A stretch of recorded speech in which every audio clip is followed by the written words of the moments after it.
All right. I am now joined by repeat past guest Matt McManus, who you can tell that it's been a little while since we're using the device that like bad TV shows will do to show that years have passed in between seasons. That they give the characters beards. So Matt didn't have one last time he was on the show, but he does now. So it's been a while. And Victor Bruzzone. And who is a first-time guest. So since people may have forgotten who Matt is and they don't know Victor at all, you guys want to introduce yourselves? Sure. Well, I'm a visiting assistant professor of politics at Whitman College. I wrote a few books on postmodern conservatism and other topics, including Jordan Peterson, which I co-authored with Ben. And I'm also a member of the Plastic Pills podcast with Victor. So that's our relationship. Yeah, and I'm a fourth-year PhD candidate at the University of Toronto in political theory. So, and I have a background in philosophy. And yeah, like Matt said, we're both members of the Plastic Pills podcast. Great.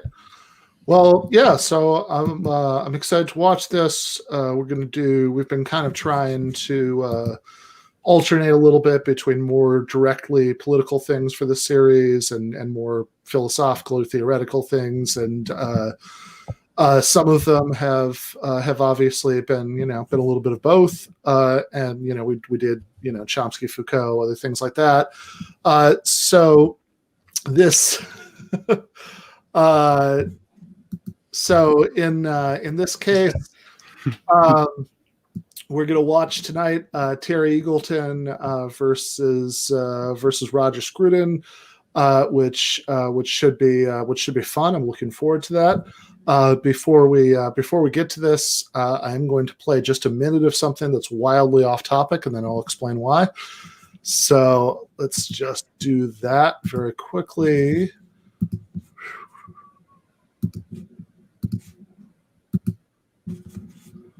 So this is from a podcast episode that came out in last February. And fuck you, Bernie. You're fucking canceled. Look, I'm just trying to get everybody health care. I'm just trying to playing field. Joe Rogan is a transphobe. The minimum wage is not livable. People are unable to pay the rent, and we're going to have to change it.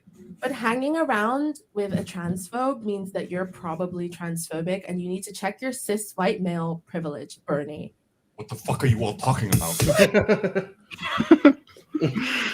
So that is a cold open from this time last year from the Low Society podcast with Peter Coffin, Angie Speaks, and a couple other people. And the reason I was thinking about it is that today is February 7th, which is the exact 1 year anniversary of the last Michael Brooks show, live show, when that show still existed. So I was in Brooklyn this time last year. I was no longer living in the area, but I flew in and spent the weekend crashing on Michael's couch. And, my wife stayed with a friend in New Jersey. And, we got together for lunch with Michael and his girlfriend, the last day that I was there. But the first day that I was in Brooklyn that weekend, which was the last time I saw Michael before he passed in person, first thing I did, I walked in because I just listened to that cold open. So I took out my phone and played it for him. And he just laughed his ass off like this was the funniest thing he'd ever heard. And he made me play it for a couple other people over the course of the weekend. So I was... just thinking about this morning, thought I should start out with that, and I realized that all those figures that I just mentioned, that Peter and Angie and whatever people have various beefs, and there's all sorts of micro politics going on about that. It's not any sort of comment one way or the other about any of that. I just thought it was funny. So with that in mind, I just think it's baffling to think about a time when we actually could see each other live, right? It seems like such a distant past right now. It's like, oh yeah, I remember people, right? We interacted, we saw each other. sometimes you can reach out and touch them and shake their hands and all that stuff. Crashing on someme's couch. What a Crashing on someone's alien couch. idea. I know, right? Like even like it's a combination of words. It's strange to say now. Yeah. I mean, I put on I got some takeout food earlier today, and so like it's a whole thing. I had to like before I pulled up, I have to dig out my mask, and my wife has to dig out her mask, and it's like this fraught thing that we're gonna this very short human interaction. Weird. That's one of the surreal things about watching TV now, because I look around and I finally started to develop like a COVID brain or COVID consciousness. Because I'm like, look at all these people, they're hugging each other, they're at a bar. What the hell is that? And I'm like, just starting to become increasingly disconnected from, the way things were. Fucking too long. Yeah, no, absolutely. I mean, it's funny because that wasn't quite the last time I got on a plane. I did once after that weekend. Very shortly after, I don't know, I think it was like a couple weeks after, week or two after, I don't know, because I got at that last lunch with me and my wife and Michael and his girlfriend in Brooklyn. Michael was talking about driving to New Hampshire the next day to campaign for Bernie. And I was like, well, I can't do that, obviously, but you know what I could do? I could, there are cheap flights to Vegas all the time. I could fly there and canvass for Bernie before the Nevada caucus, which I did, and it's funny, and which was the last time that I got on a plane. And it's funny because even then I can remember that this was like in between those two weekends is when sort of, I'm sure that there were actually undiagnosed cases and whatever, but that was like in between those two weekends is when public awareness of COVID coming to the United States was just starting, but people weren't quite sure how to take it seriously. And you'd see like a few people wearing masks, but I remember the person I was with that weekend was sort of like looking at somebody wearing masks like, oh yeah, no, it's like in a very in the know way. It's like, oh, that doesn't do anything. That's silly, right? Was that like mid-March? Yeah, or very early March, like end of February, beginning of March, whatever the Nevada caucus was. It was like the day before that. Right. And which is crazy because, of course, at the time that was the conventional wisdom. That was the, that's what the CDC was saying. It's what actually I just interviewed Sam Adler-Bell about this for the Thursday episode for patrons. That's because he wrote this article about Fauci, and that's what Fauci was saying at the time, and. In fact, there's a quote from that he has in the article from Fauci on like March 9th, where he was saying, he's talking about like this COVID cases that just happened on a cruise ship. He's like, well, if you're young and healthy, go on a cruise. No, there's no reason, to do that. Yeah, I mean, it was around the same time, right? I mean, like that was, I think, probably on March 9th. I was still equivocated about whether to go back to Mexico for the conference Matt was organizing. I remember. Yeah, I was like, should I do that? I don't know. It's probably okay. But, well, it's fucking weird too, because I was still teaching at Tech de Monterey at the time, and nobody gave a shit about it. Like I was in the Women's March just 1 week before they closed everything up. There were like tens of thousands of us.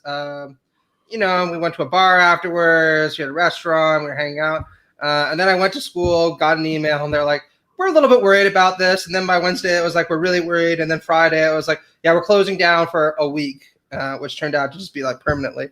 And it was just like, what the fuck is going on here, right? And then the whole world fell apart. And I was like, okay, well.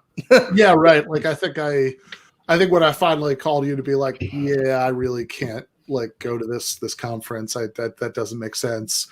And like I think like 3 days after that there was no conference anymore. Yeah, I remember. Yeah, I was like, I don't know if you need to worry that much about it, Ben, because I'm pretty sure that the odds of 400 of us getting in a room or whatever the fuck it is anytime soon is pretty slender, right?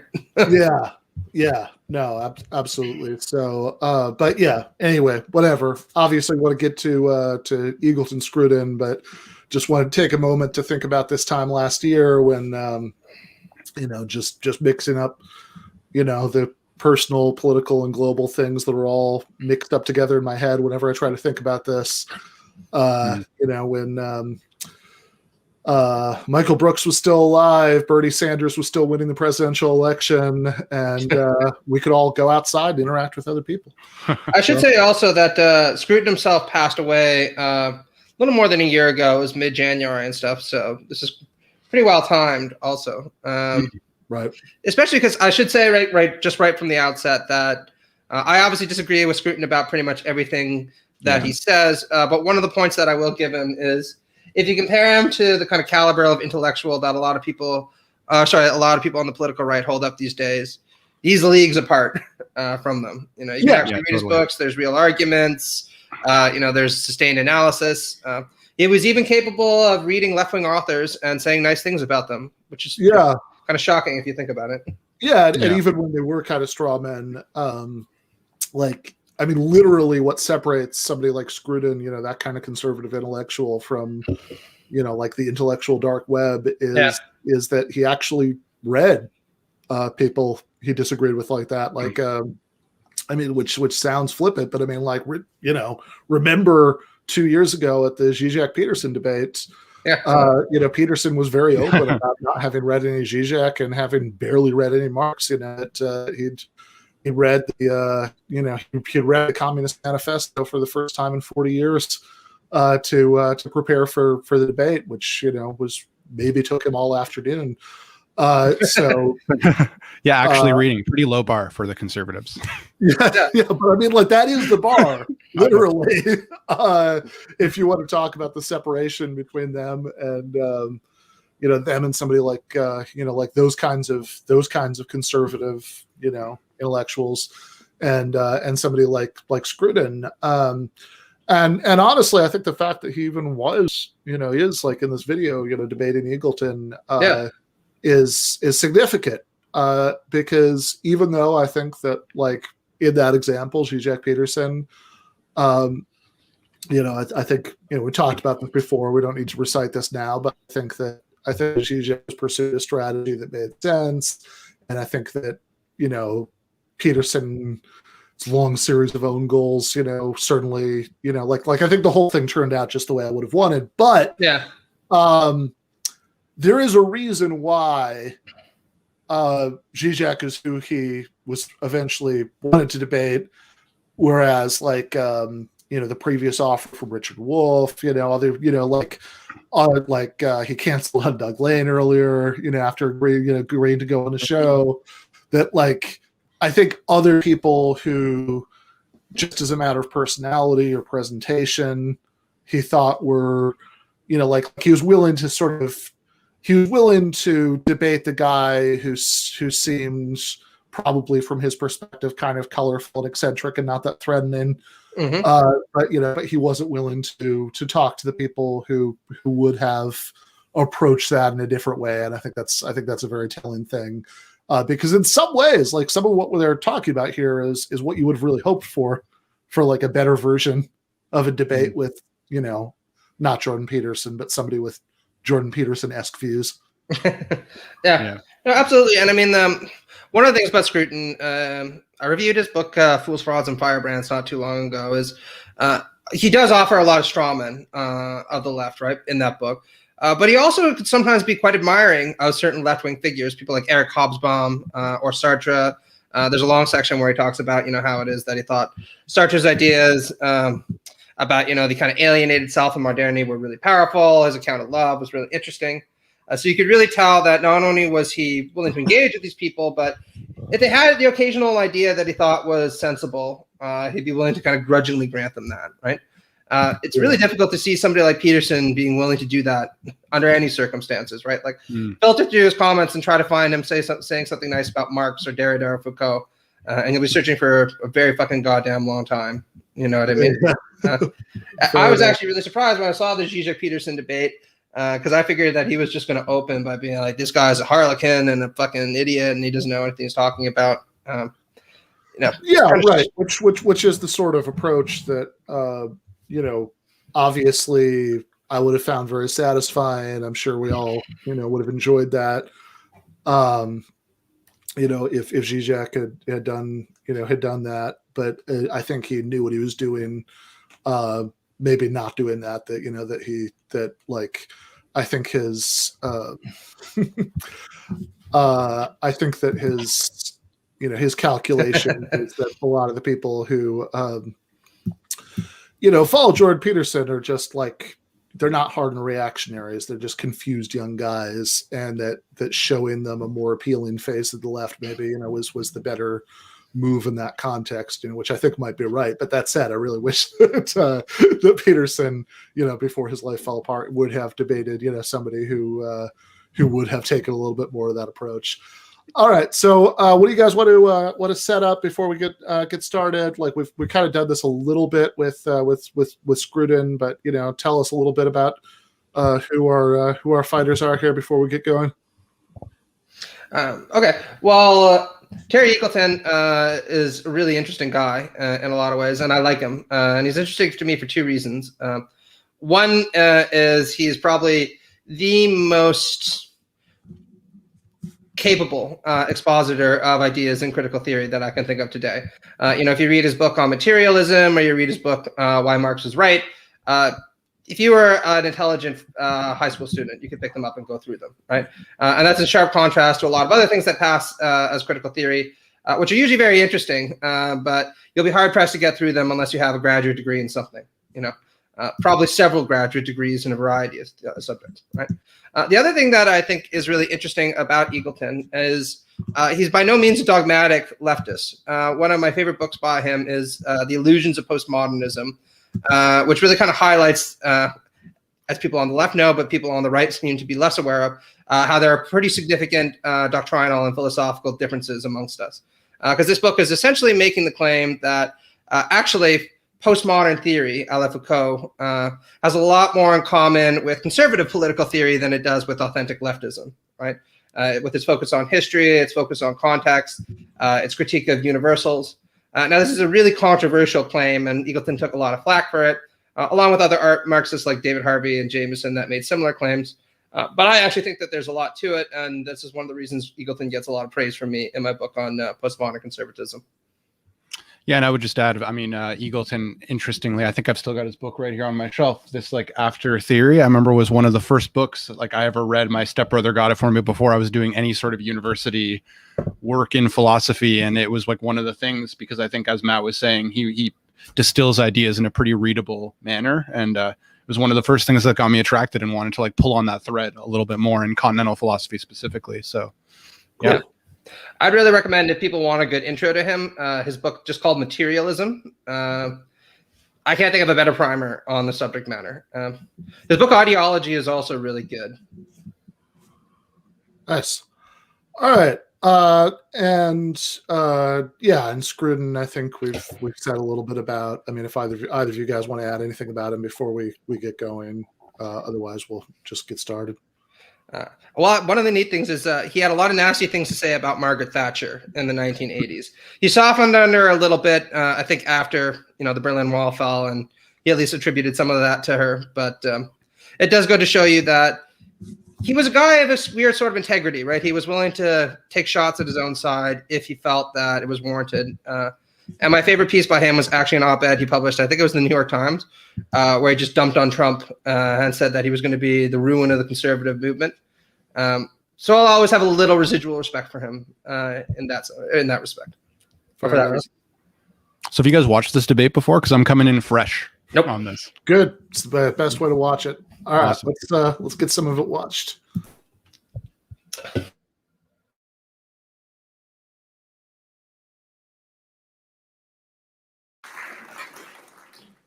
I should say that this is really the British version of the forthcoming American presidential debates, although Roger Scruton is infinitely more intelligent than Mitt Romney, and I'm infinitely more left-wing than Barack Obama, neither of which is at all difficult. I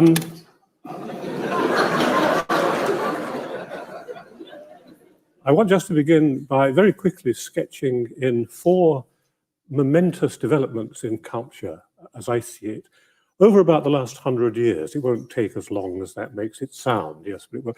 The first is, in the early 20th century, something very dramatic happens to culture, namely, it becomes for the first time, really, a full-blooded industry. Yes, the so-called culture industry, as people like Adorno will later call it, gets off the ground. In other words, culture really, for the first time in a very big way, becomes part of commodity production in general. Yes? Now, second momentous development, which is really in line with this and extends it, several decades later, perhaps in the 1970s, the era of so-called postmodernism, now not only is culture itself a huge industry, enormously profitable, but other industries, other parts of society begin increasingly to assimilate and integrate it, become, as it were, culturalized or aestheticized in style, design, packaging, advertising, public relations, and so on. What happens then is an intensifying integration of culture and other kinds of social practice, which has the advantage, you might say, that it brings culture down to earth from its rather rarefied status otherwise, but has the distinct disadvantage that it means that culture gradually ceases to operate as critique. That one of the great traditional humanistic functions of culture was, as it were, to open up some daylight between itself and the rest of our social practices and institutions so that it could actually operate as a critique of them.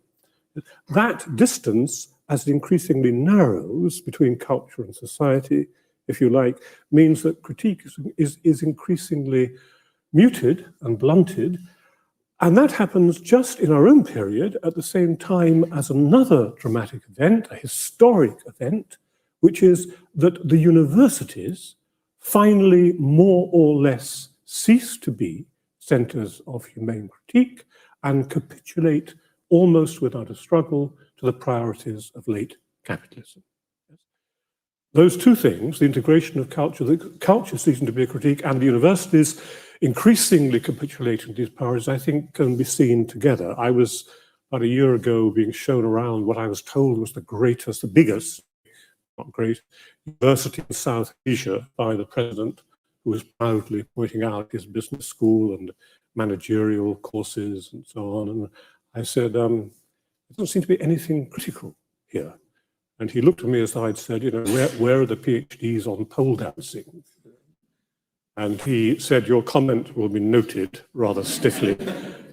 Took out some small technological gadget, spoke 2 words into it, probably kill him. Closed it and put it away. Right. The third momentous development, which I think Roger in particular may want to engage with, is when culture ceases to be. Have you ever heard of Lawrence Calhoun? No, who's that? He was a professor, I think, at Notre Dame. Kind of an interesting guy, actually, because he straddled the line between kind of Christian critiques of modernity and left critiques of modernity. Might seem strange, but Eagleton kind of falls in the same vein. And he had an interesting anecdote where he also pointed to MBA programs as reflective of everything that's wrong with modernity. But in an interesting way, because you said the problem with an MBA is all you're taught is how to do something. You're never asked to question whether or not it's the right thing to do, right? And one of the things Calhoun pointed out is you could have an MBA program for anything from running a business to running a concentration camp, when you learn how to do so efficiently, get everyone, into the gas chambers as expeditiously as possible, and so on and so forth. But there's really this kind of uncritical spirit to the whole enterprise. So I just thought that was neat, referencing his little. Yeah, I mean, it's although, right? There's a different way of framing that that I don't know, maybe puts the MBAs in a better light. That the Richard Wolff referred to earlier, has his line about how it's remarkable that most universities. There's one philosophy department, there's one literature department, whatever. But then they have 2 economics departments, one of which is devoted to singing the praises of capitalism and telling, stories that, justify it. That's the one's called economics. And one of them, which is actually devoted to giving you useful information about it. That's business. Yeah, absolutely. There was something else that he said that was pretty funny about it, which is that if you go into an economics department, you learn that Adam Smith had the right ideas about the capitalist economy. If you go into an NDA program, you learn that Karl Marx had the right ideas about how the capitalist economy actually worked, but you're told make sure that you're on the winning team. So Yeah, that is a very good one. yeah, it was, yeah. An attempt, a surrogate for religion. Yes? You can write the history of modernity, among other things, in terms of a whole series of botched attempts by various things, the nation, the state, culture, and so on, to stand in for a failing religion. Culture was in a way a very plausible candidate, both culture in the narrow artistic sense and culture in the broader way of life, anthropological sense. What happens over the 20th century, I think, is that this becomes less and less plausible. The idea that the arts will save us, which in some ways is a theme of modernism, a theme of high modernism, is as it were, gradually discredited. There is an excellent book, actually not yet published, about to be published on this theme, full of brilliant insights, called Culture and the Death of God, written by me. Which looks at this whole, in a rather dramatic way, culture made a bid for power, a bid, as it were, to oust God, to oust theology and religion. And that, wasn't a stupid idea, because culture is concerned with deep fundamental values, if you like, with a kind of transcendence, as well as with everyday practices like religion. It was in some ways a very plausible candidate to replace religion, but it didn't work for all kinds of reasons. The fourth dramatic development over that century, I think, is this, that at a certain, let me put it this way, at a certain point, culture ceased to be part of the solution and became part of the problem. What I mean by that is that one rather generous-minded but somewhat hopelessly idealist version of culture had seen culture as the common ground on which we could all meet in our fundamental shared humanity, regardless of our rather trivial differences of gender, nationality, ethnicity, class, and so on. That was a rather abstract concept, and you needed to concretize it. You needed something you could, as it were, hold in your hand and say, this crystallizes, this distills those deep shared values. And the name of that was literature. Literature was a marvelously portable way, so to speak, of carrying this deep consensus of values around you. That was, in many ways, a very generous-minded and progressive idea in its time. What happens from the mid-20th century onwards is that that, too, becomes increasingly unviable. And the reason for that, I think, is this. The most wildly successful revolutionary movement of the modern period was revolutionary nationalism, which in the mid-decades, particularly of the 20th century, transfigured the earth, yes? For revolutionary nationalism, and for the various kinds of identity politics, so-called, that came after it, culture was now, as it were, part of the problem, not part of the solution. Culture in the broad sense of identity, language, symbol, daily practice, kinship, tradition, affiliation, community, all of these things were now politically problematic. Yes, they were the very language of conflict and contention, whereas culture traditionally, sometimes I think rather spuriously, had been an attempt to paper over those cracks and say, well, those divisions are not really as important as our shared humanity. What happened then was that culture became, as it were, the very language in which political demands were framed and articulated. Culture and politics became much closer together, and that meant that culture could no longer, as it were, take the high ground in relation to a politics which it had always been rather disdainful of, or rather suspicious of. In a word, and forgive me if you've heard me say this before, culture was now, and is for us today, what people are ready to kill for, or, if you like, to die for. Nobody, as far as I know, is prepared to kill for the pre-Raphaelite Brotherhood.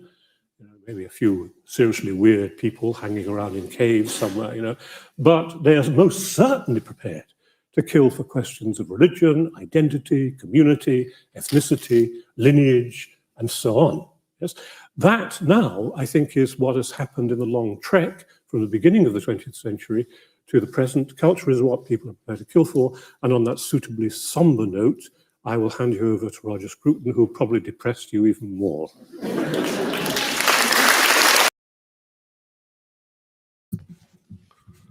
All right. Victor, Matt, any initial thoughts?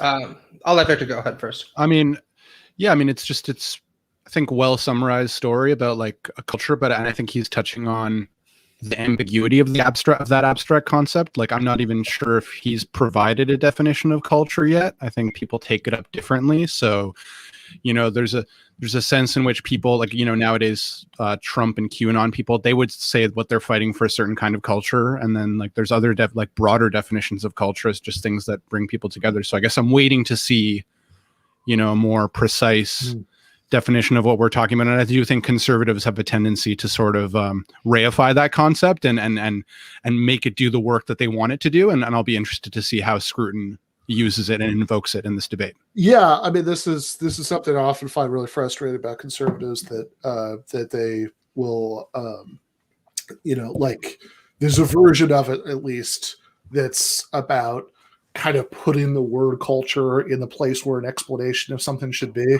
Like, oh, why did this happen? Well, it's culture, which is, oftentimes just kind of a way of saying that a bunch of people did something at the same time, which is the thing that's in need of explanation. Yeah. Yeah, I think I need a little bit more time to see what the kind of cash payout is from the story that he's telling. Although I think it's quite interesting in broad strokes. The one area where I'm a little bit resistant is he does take a pretty dogmatic materialist stance. I should say like a humanistic materialist stance, which is that there are more authentic kinds of confrontation with the problems of the era. And these have now been kind of, to use Victor's term, reified and pushed towards the cultural sphere. And this is problematic since culture used to play this unifying function of directing us to our shared humanity, and it can no longer do so. I'm a little bit wary of that for two reasons. One, right? The first one is I'm a little bit wary of the kind of insistent materialism or reductionist materialism that seems to underplay it.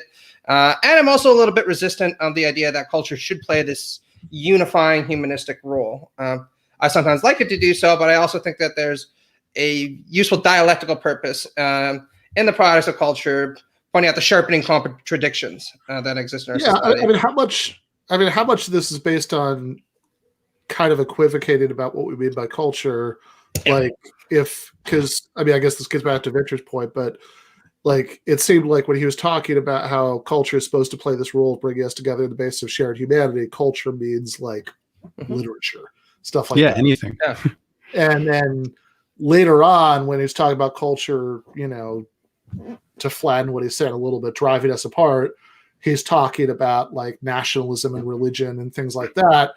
But like, when was it that those things didn't have that? I mean, like, I can understand saying there's been this big explosion of nationalism at a certain point historically, but it's not like, I mean, look, I don't want to sound like a new atheist here, but, there have been religious conflicts for as long as there's been religion. There have been national conflicts as long as there have been nations. Mm-hmm. Yeah, I think that this is just me spitballing because maybe he'll clarify later on.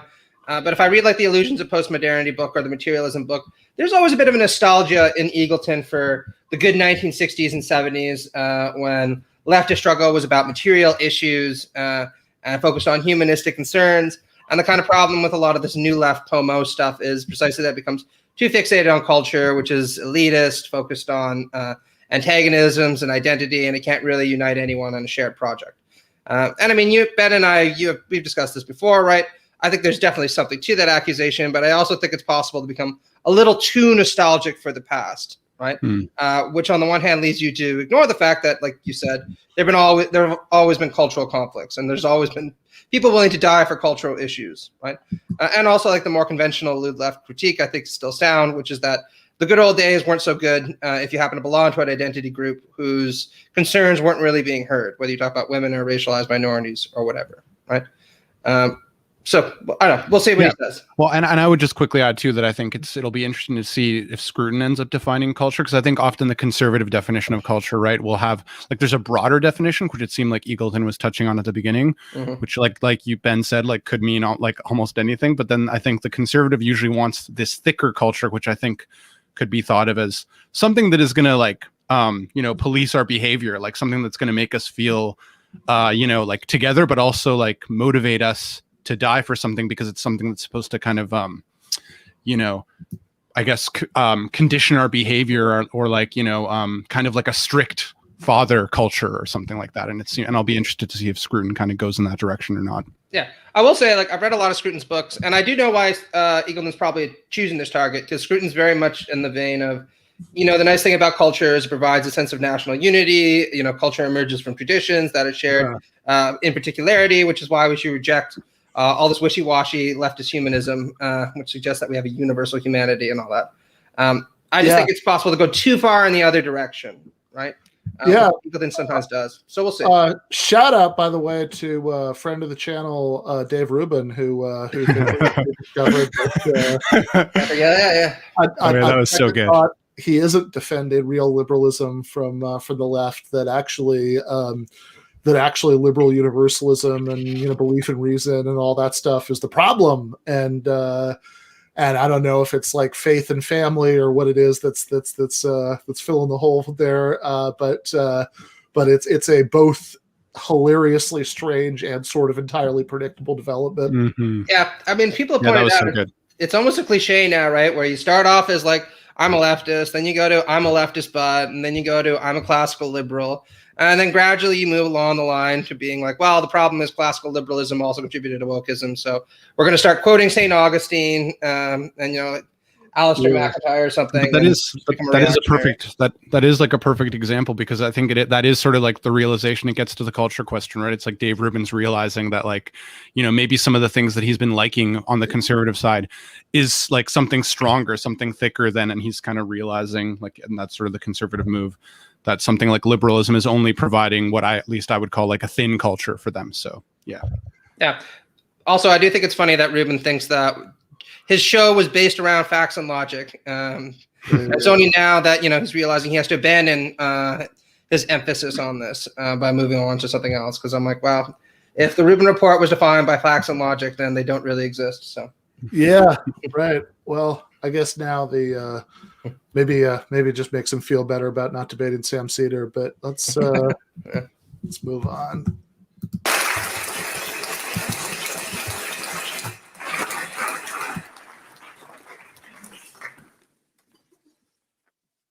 Well, that was an extremely interesting survey of a particular view of what culture is and what it can do for us. I want to slightly change the focus towards thinking about how we actually would try to teach culture in the age in which we find ourselves, and why it might still be important.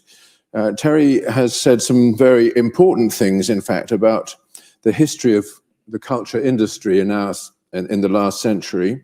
And I can't say that I disagree with everything that he says, although I think there's one very important remark that he makes which I would fundamentally disagree with, which is that his remark that the universities have capitulated to capitalism.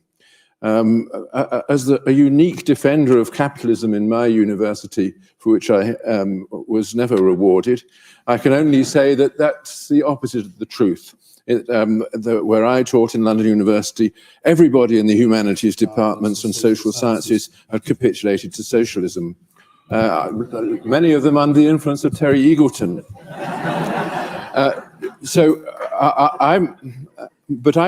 This put me in mind of a very important question, which is not only what is culture, but why should we teach it now, and how can we teach it? And this is very important for people in the humanities, because that's how we defined our subjects. Terry taught and still teaches literature, which is, I guess, a part of culture.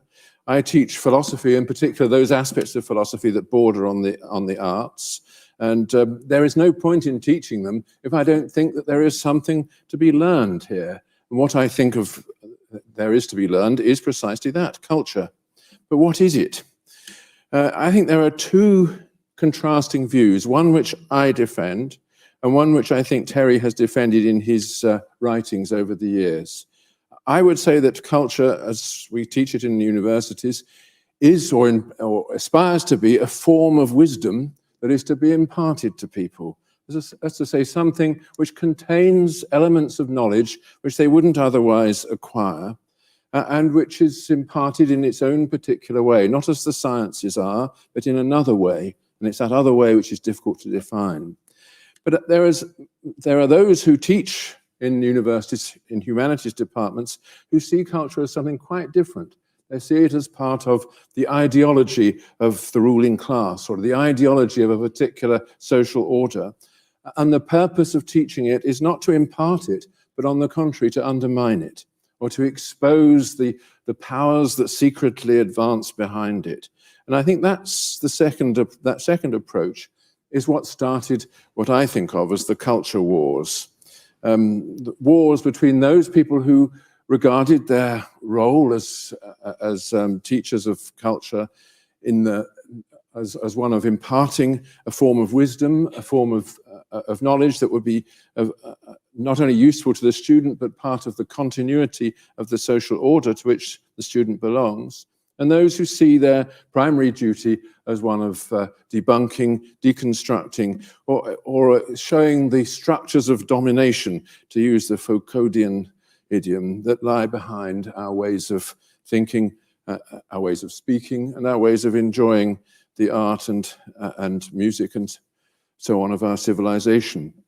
The origin of that second view, the debunking view, is, I think, the Marxist theory of ideology, which became prominent not at the time that Marx wrote, but much later in the Frankfurt School in Germany and between the wars, and of course in France of 1968 under the influence of people like Foucault.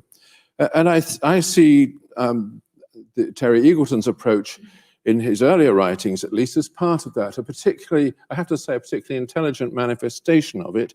I'm afraid, so I can't easily triumph over it.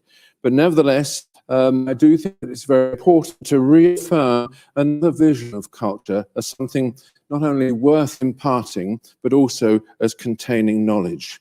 The kind of knowledge that it contains is not like scientific knowledge, a collection of facts and theories.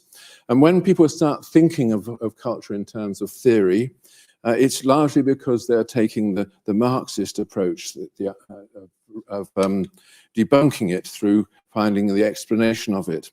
I think of culture. Can we just pause for 1 second here? Because I think that this is actually where I'd like to make a pretty pronounced point, and it's that Scruton thinks of himself as kind of conservative liberal, right? In the sense that he's defending the liberal tradition against progressives who want to tear it down, and that this is fundamentally a conservative task. I would staunchly disagree with him, though, and I would say that he's kind of selective here with where this notion of critique begins, because I would actually locate it in the work of people like Kant, or if you want to go far enough back, somebody like Descartes, right? With the notion that autonomy means being liberated from heteronomous ideas that are precisely imposed upon us by traditional authorities. And that doesn't mean we should just reject them wholesale just because they come from heteronomous authorities, but precisely that we need to adopt a kind of critical distance between ourselves and them. And this is both a liberating thing individually, and politically it's a project of emancipation and enlightenment, right? So I think it's really problematic when conservatives like Scruton claim to be defending liberal values against progressives, by standing up for received wisdom against all these nasty progressives, when I would see liberalism as part and parcel of the same project of emancipation. It just tends to have a less radical tenor than what you see the Marxists putting forward. Yeah, I think that's right. I mean, my immediate reaction when he started talking was, having spent my entire adult life around universities, I fucking remember what 2012 was like, and this claim that everybody in his university was a socialist is not plausible, right? Let's just put it that way, right? Like I think I started to. He has a pretty generous understanding of socialism, though, right? It's basically anyone who's to the left of Margaret Thatcher economically. Yeah, I mean, I don't know. I mean, yeah, right. I mean, I guess, right? Like, because certainly my experience of being around, philosophy professors and graduate students, in 2012, was that other than a few libertarian oddballs and a few, oddballs in the other direction, like me, everybody was just a Obama kind of liberal. Mm-hmm. That started to change a little bit, but let's not go nuts. But I mean, like, at least there's a sort of robustly social democratic identity that, granted, the U.S. and the U.K. are different, but that is a little bit more common, and there's a little bit more space among younger academics for people to have more radical views, but this idea that like universities are just like citadels of socialism is just, especially in 2012, is just really strange. And then when he gets into his explanation of it, in a way, this is like, much smarter, much more thoughtful, certainly much smoother. But in a way, what he's giving you here is just the upmarket version of Jordan Peterson's thing about postmodern neo-Marxists.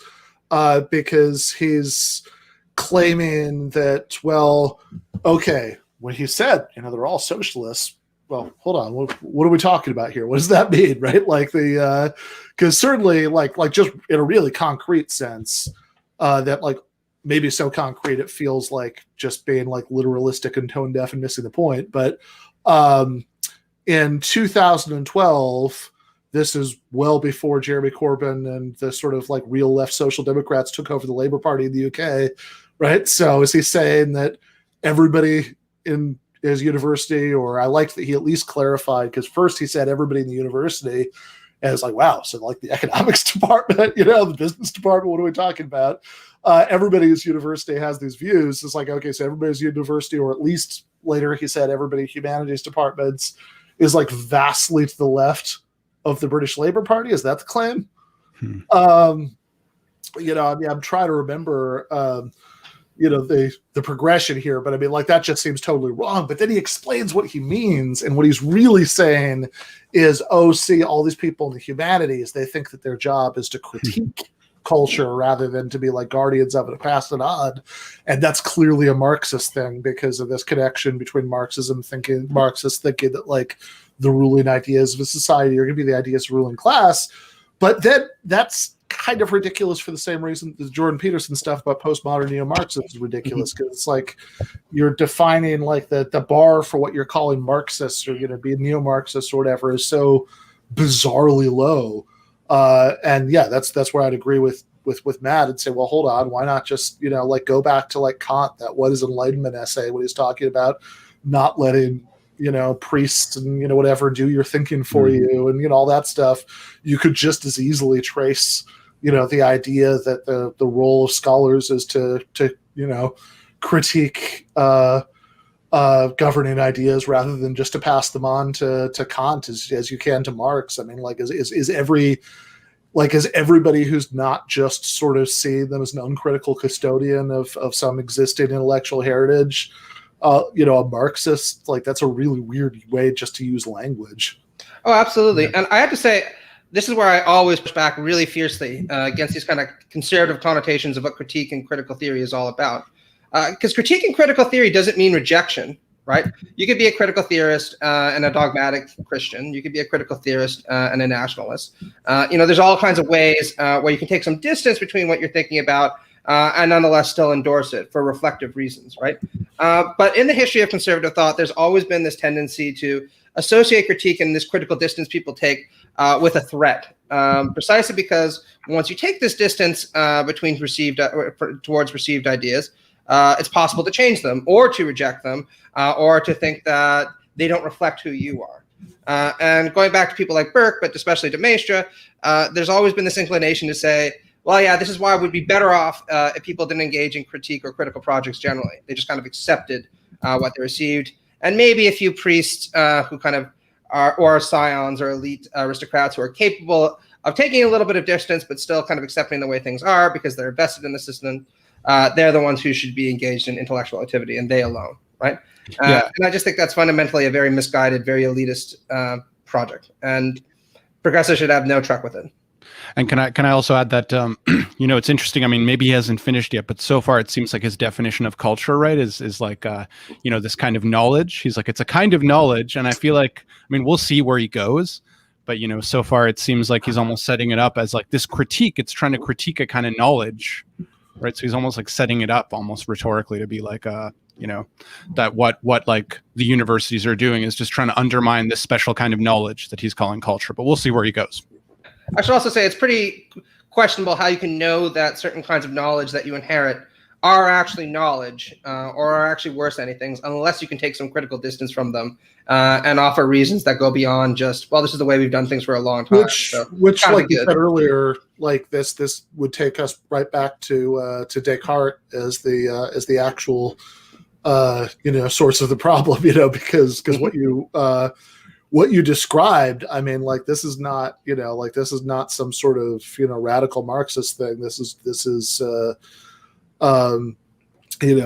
Descartes' methodological skepticism. That in trying to prove the existence of God and the immortality of the soul, which projects like goals, intellectual goals don't get much more conservative than that. He's saying, well, okay, well, what you do is you try to question everything to see what holds up, and then you build on the basis of that. And I mean, if that's like proto-Marxist, then I don't really know what Scruton takes himself to be defending. Mm-hmm. Absolutely, but I mean, we should carry on because I have a lot of things that I could say about it. I could rant on and on about it together forever. But this is why I think that progressivism and liberalism share an elective affinity with one another, precisely because, going back to Descartes, the project of modernity has been about taking a critical distance towards established institutions and ways of doing things reflectively, right? And Marxism is a continuation of this project, albeit far more radicalized. But what makes Marxism distinctive as opposed to just sort of generic ass philosophical liberalism isn't like the questioning things and critiquing received ideas. It's the specific way in which it's critiquing it and the specific conclusions that are being come to about capitalism, most obviously.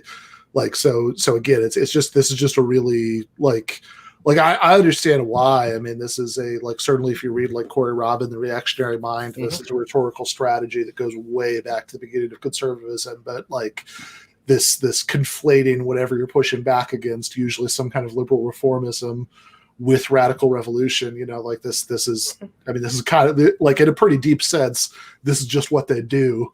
But it's always like, it's every time it's silly. Right, that it's like that you're just not making basic distinctions. But let's finish up Scruton. Yeah. Which gives you a sense of what to do, what to feel, how to be towards other people in a community, in ways which will enhance your own social and emotional competence. I think this is what you learn from literature, and I think in particular you learn it from music. And if I've got just another minute or two, I'd like to mention this aspect of culture because it's so often overlooked. The greatest achievement of our civilization, if you leave religion and science to one side, has been music. A continuous tradition of reflection through the articulate sound on what it is to be human. And a constant attempt to take that reflection further, to build abstract structures in which nevertheless we see mirrored our own emotional nature as rational and social beings. And I think this great achievement is something which I think can be imparted to the young, and it changes their lives. It changes their way not only of thinking about the world, but of seeing each other. Nothing can be done to enhance this acculturation by giving a Marxist theory of where it all came from. Here is something which you impart by encouraging young people to love it, to love it and to find reflected in it all that is best in themselves.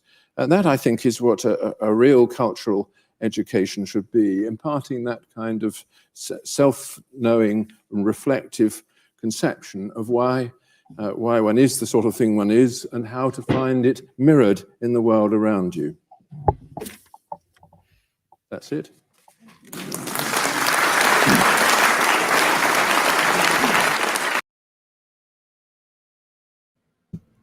All right, there wasn't much extra here, but is there anything anybody wants to jump in on before we keep going?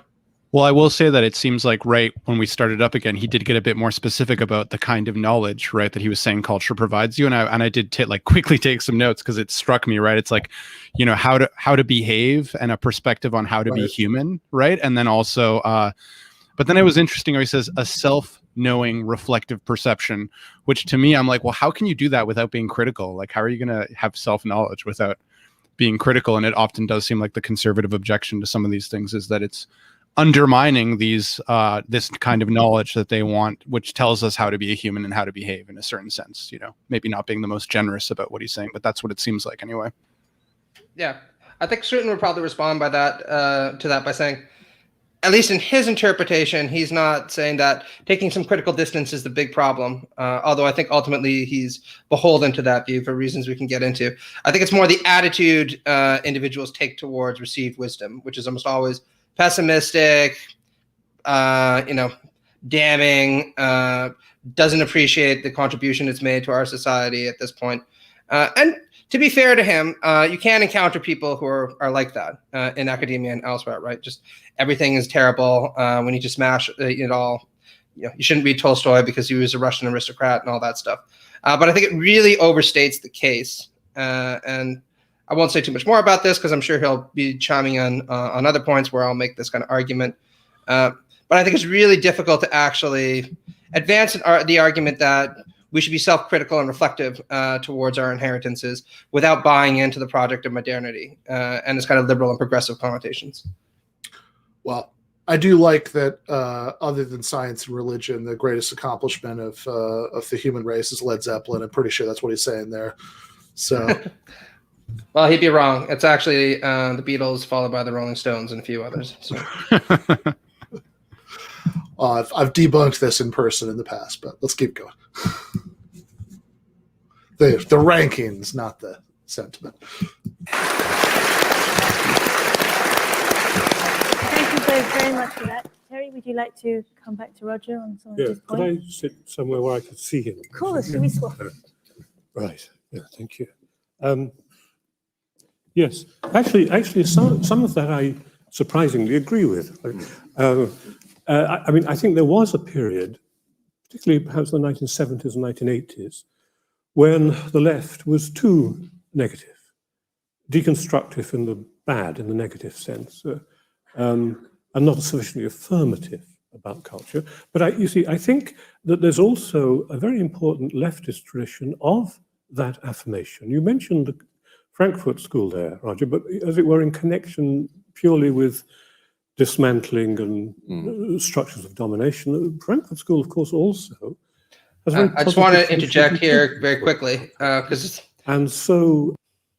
funny that he brings this up just to my previous point, because my wife right now is reading Adorno and Horkheimer for her class, and the other day she came up to me and she's like, "Is there anything that these guys like? They seem to just hate on everything." And I was like, "Yeah." You'd be hard-pressed to find it, though. Generally, if it was created in the modern world, Adorno and Horkheimer will find something wrong with it. Well, although created in the modern world is the key thing. I mean, the little joke that I made earlier, the point is I'm pretty sure Adorno and Scruton had pretty similar musical tastes. Oh, 100%, which is kind of odd if you think about it. It's just where I do sometimes sympathize, I guess, with Eagleton and Scruton is people on the left can sometimes have a bad reputation for being too puritanical and basically anti-fun. They're gonna come around and tell you, me and Bhaskar talked about this, or we talked about this with Bhaskar just a little while ago, Victor and I. Where some leftist is going to come into the room and say, you shouldn't be watching these Bourne movies. You should be analyzing them ideologically and recognize how they're reinforcing this and that. And I don't think it's a really great look.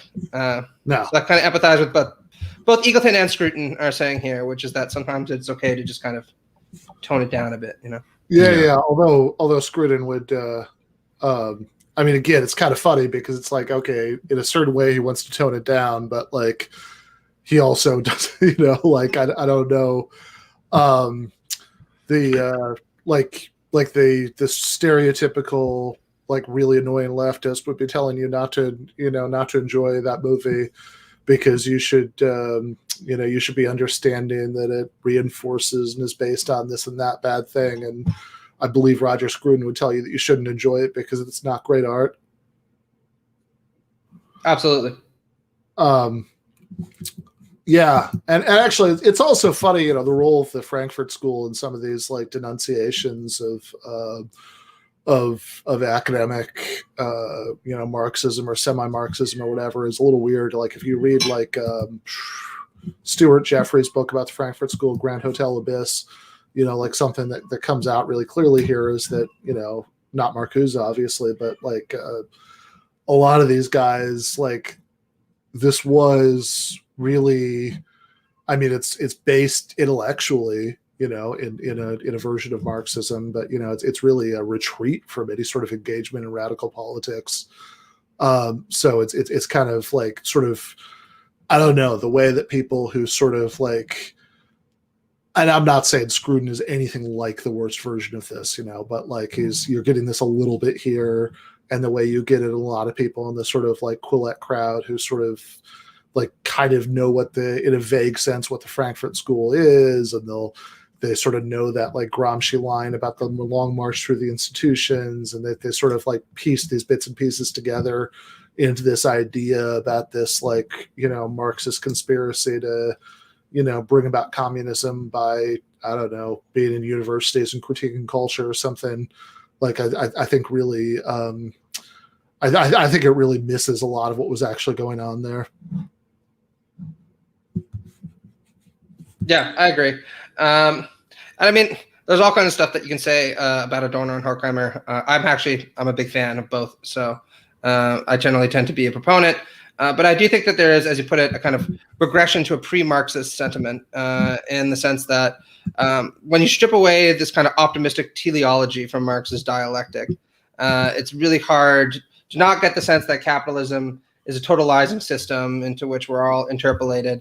And there are ways that we can resist it, but they'll almost always be co-opted by the culture industry, or ultimately any kind of resistance that we try to put forward will be the product of the culture industry, and so it won't really be resistance at all. And I think when people criticize them, it's not so much their theories as this kind of pessimistic endpoint, right? Yeah, right. But this is like, I don't know, like I get the sense sometimes, even with Scruton, never mind with the kind of down market version of the same critique, that like some of these people don't seem to get that there is the pessimistic endpoint, because it's like, guys, they're not like, they're not trying to, this is not like a 30-year plan to end capitalism by infiltrating the universities. This is, they're super pessimistic politically. They don't think that they're going to have some amazing political victory through culture at all.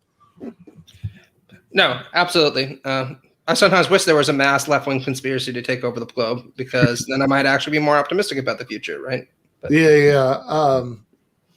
Mark Warren, who was on here last week, we were both, living in this like condo where, there were a few graduate students who lived, when I was I was still in school, and he used to do this thing. He's actually, since then, he's come much more over my way of thinking. He's, a member of the DSA and all that, but he, he'd like come downstairs and I'd be hanging around the living room. He'd be like, Ben, what's your plan for a communist takeover of the United States government? Be like, I don't know, man. I got nothing. My plan is just to go to the Capitol Hill, play heavy metal music really, really loud, and just hope the right people come. Exactly. I think has the left in general. I mean, Fred Jameson, the greatest, I think, Marxist critic in the States, certainly, is very much concerned with that. There was and what part of the problem, I think, for me, is to get those two approaches in some sort of reasonable alignment. Of course, what I don't agree that that Marxism or the left has been debunking, nor actually do I mean, that's the point, that is something to be approved of, nor actually do I think that deconstruction is purely negative. That's a rather, if I may say so, cliched view of it. And Derrida himself always insisted that, or as he used to say, you have to be a Parisian to say this, deconstruction says yes. A man who actually on his deathbed left a note read by his son at his funeral saying that life must be affirmed, and asking his friends to smile upon him as he was smiling upon them. These were not the words of a nihilist or a debunker, as those who disgracefully tried to refuse him an honorary degree at the University of Cambridge seem to think. So I'm afraid, I mean, in a sense, Roger, I think that your own distinction between culture as a kind of wisdom and culture as an explanation of context is something that for me can be deconstructed. I don't think it's an absolute polarity. I believe in my own way that culture can convey a kind of wisdom, and that's why people go to it. But I don't think that wisdom is timeless, and I don't think that wisdom is to be uncriticized. And I think that it exists in a historical context. And I think you can do all that without the worst kind of negativity and debunkery. That's it. Yes, there is truth in what you say. I have to say, though, that leaving it to your deathbed to say that life should be affirmed is leaving it rather late.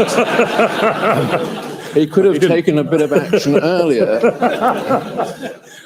And it's always like, especially if he'd bothered to look at the effect he was having on others.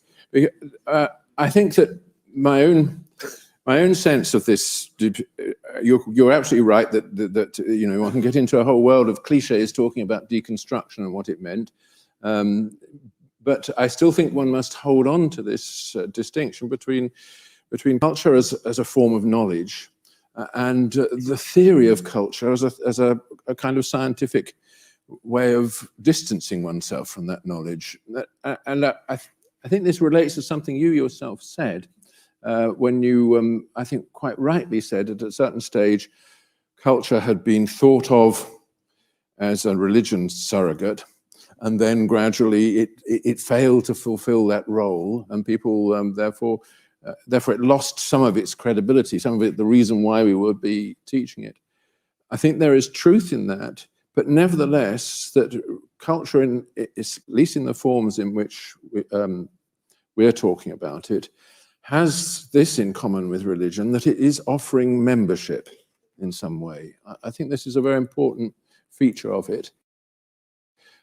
Science, I don't think, does offer membership. It offers a sort of factual knowledge about the world, but it doesn't say you belong with this. Whereas part of deconstructing what you say about the historical and context dependence of culture is to say, yes, it's like that because it's telling you here is something that you can belong to. And I think there are forms of knowledge that only come about through belonging. That's why I wanted to refer to music. Yes, I'm a bit doubtful that scientists wouldn't see themselves as belonging. Right? I mean, speaking as a total outsider, you know, but observing them like some strange nocturnal creature, the scientists have a powerful sense, often a rather clannish sense of community. For example, they work together in ways that people in the humanity often don't. They practically, physically work together. I did some work in theatre in my younger days, and it seemed to me rather like the humanist equivalent of the laboratory. It's practical, it's collective, it's changeable, and so on. Belonging is important, and I think not least because there's been a somewhat callow cult of the outsider and exile and migrant, as though the truth or wisdom only lies with that. Some post-colonial have been responsible for that. Everybody needs to belong, and there's nothing wrong with roots. Nor, in my view, speaking as a leftist, is there anything wrong with tradition. One thing that we vitally belong to, as you well know and have written is a tradition. It's just that I think it's been rather arrogantly assumed that tradition, is one thing. But the left has its traditions. The suffragettes, the Chartists are a tradition. But whenever tradition gets talked about on the right, it's as though it's basically about the House of Lords and the changing of the guard. Our traditions are pushed to the edge. And, somebody once said, we leftists have always lived in tradition. His name was Leon Trotsky. Well, yes, it's easy to say that because, if you say we leftists have always done this, or this is how we think on the left, that you're all automatically asserting membership of a well-established community. If I said we rightists immediately, even if I didn't finish the sentence, I'd be in trouble because it's not a permissible form of community. So you're able to lean on this precisely because you've taken refuge in the kind of community which I would think shouldn't exist in the first place. I want to go back actually, Roger, to your point. I think that's I really do want to take issue with which. Yeah, totally. That's where it becomes insufferable. It's just like we can't even claim to be conservatives anymore. Everyone's attacking us. It's like your fucking political party is in control of the UK right now.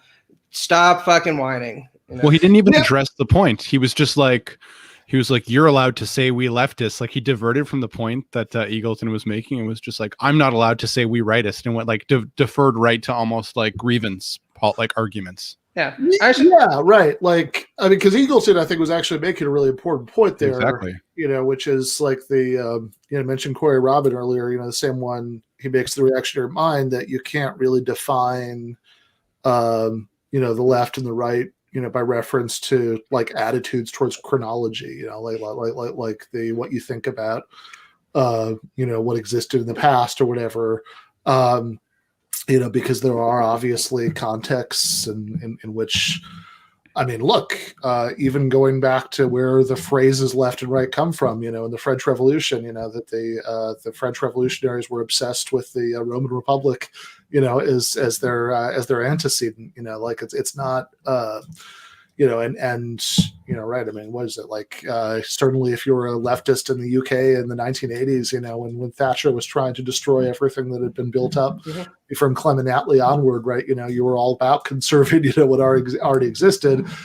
So it's not about what your attitude is towards what exists in the past, because then you just have to ask a bunch of follow-up questions about what things in the past we're talking about here. It's about your attitudes towards power and who should have it, and like those are the actually definitional issues. So that was interesting. But then Scruton's response was just bizarre. It was like as we were starting to say, I was like, literally, what does that even mean? That like is this just a way of saying like, hey, that reminds me, I feel very persecuted. Yeah, and exactly.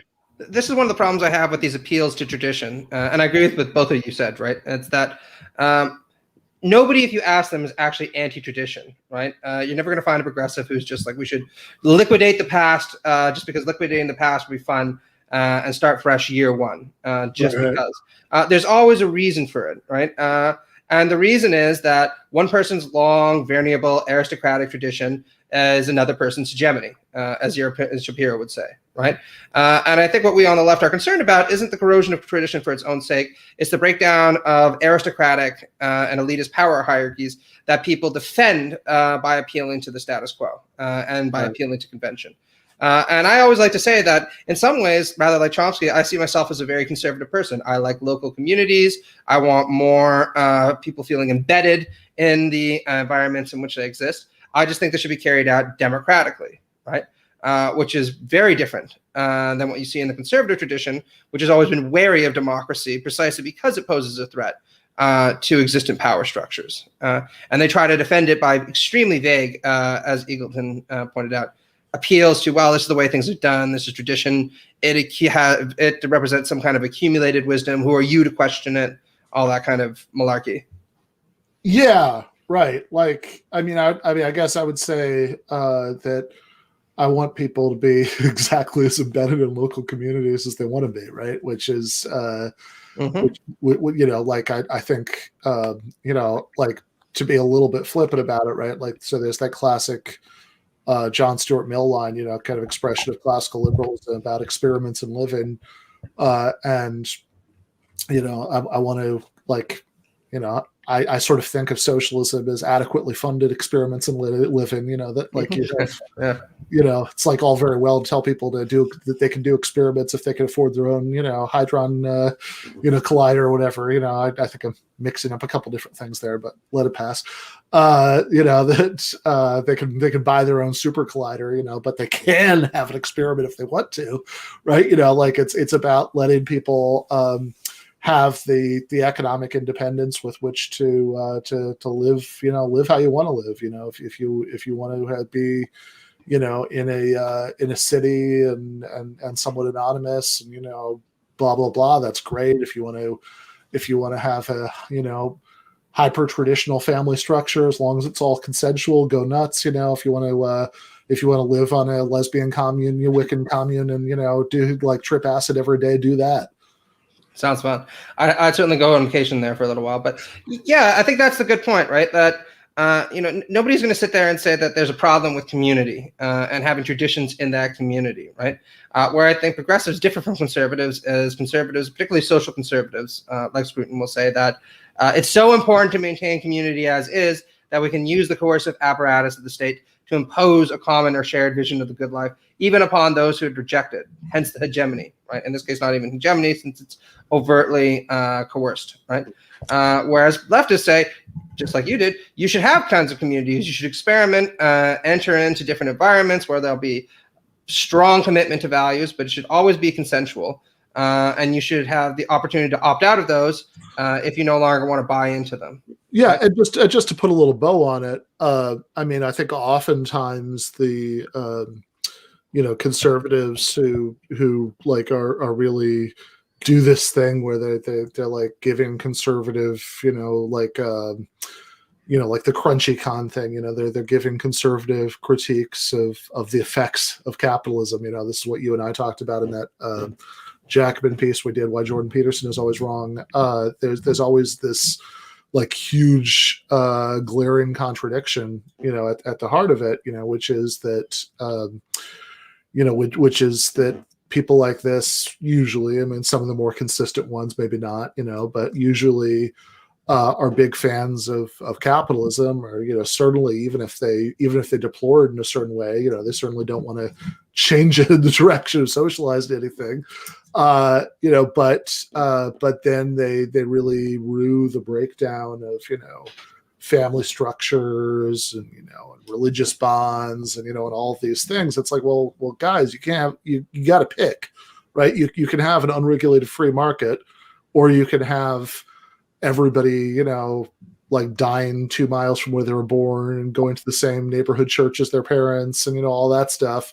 But you can't have both, because the one is what's killing the other.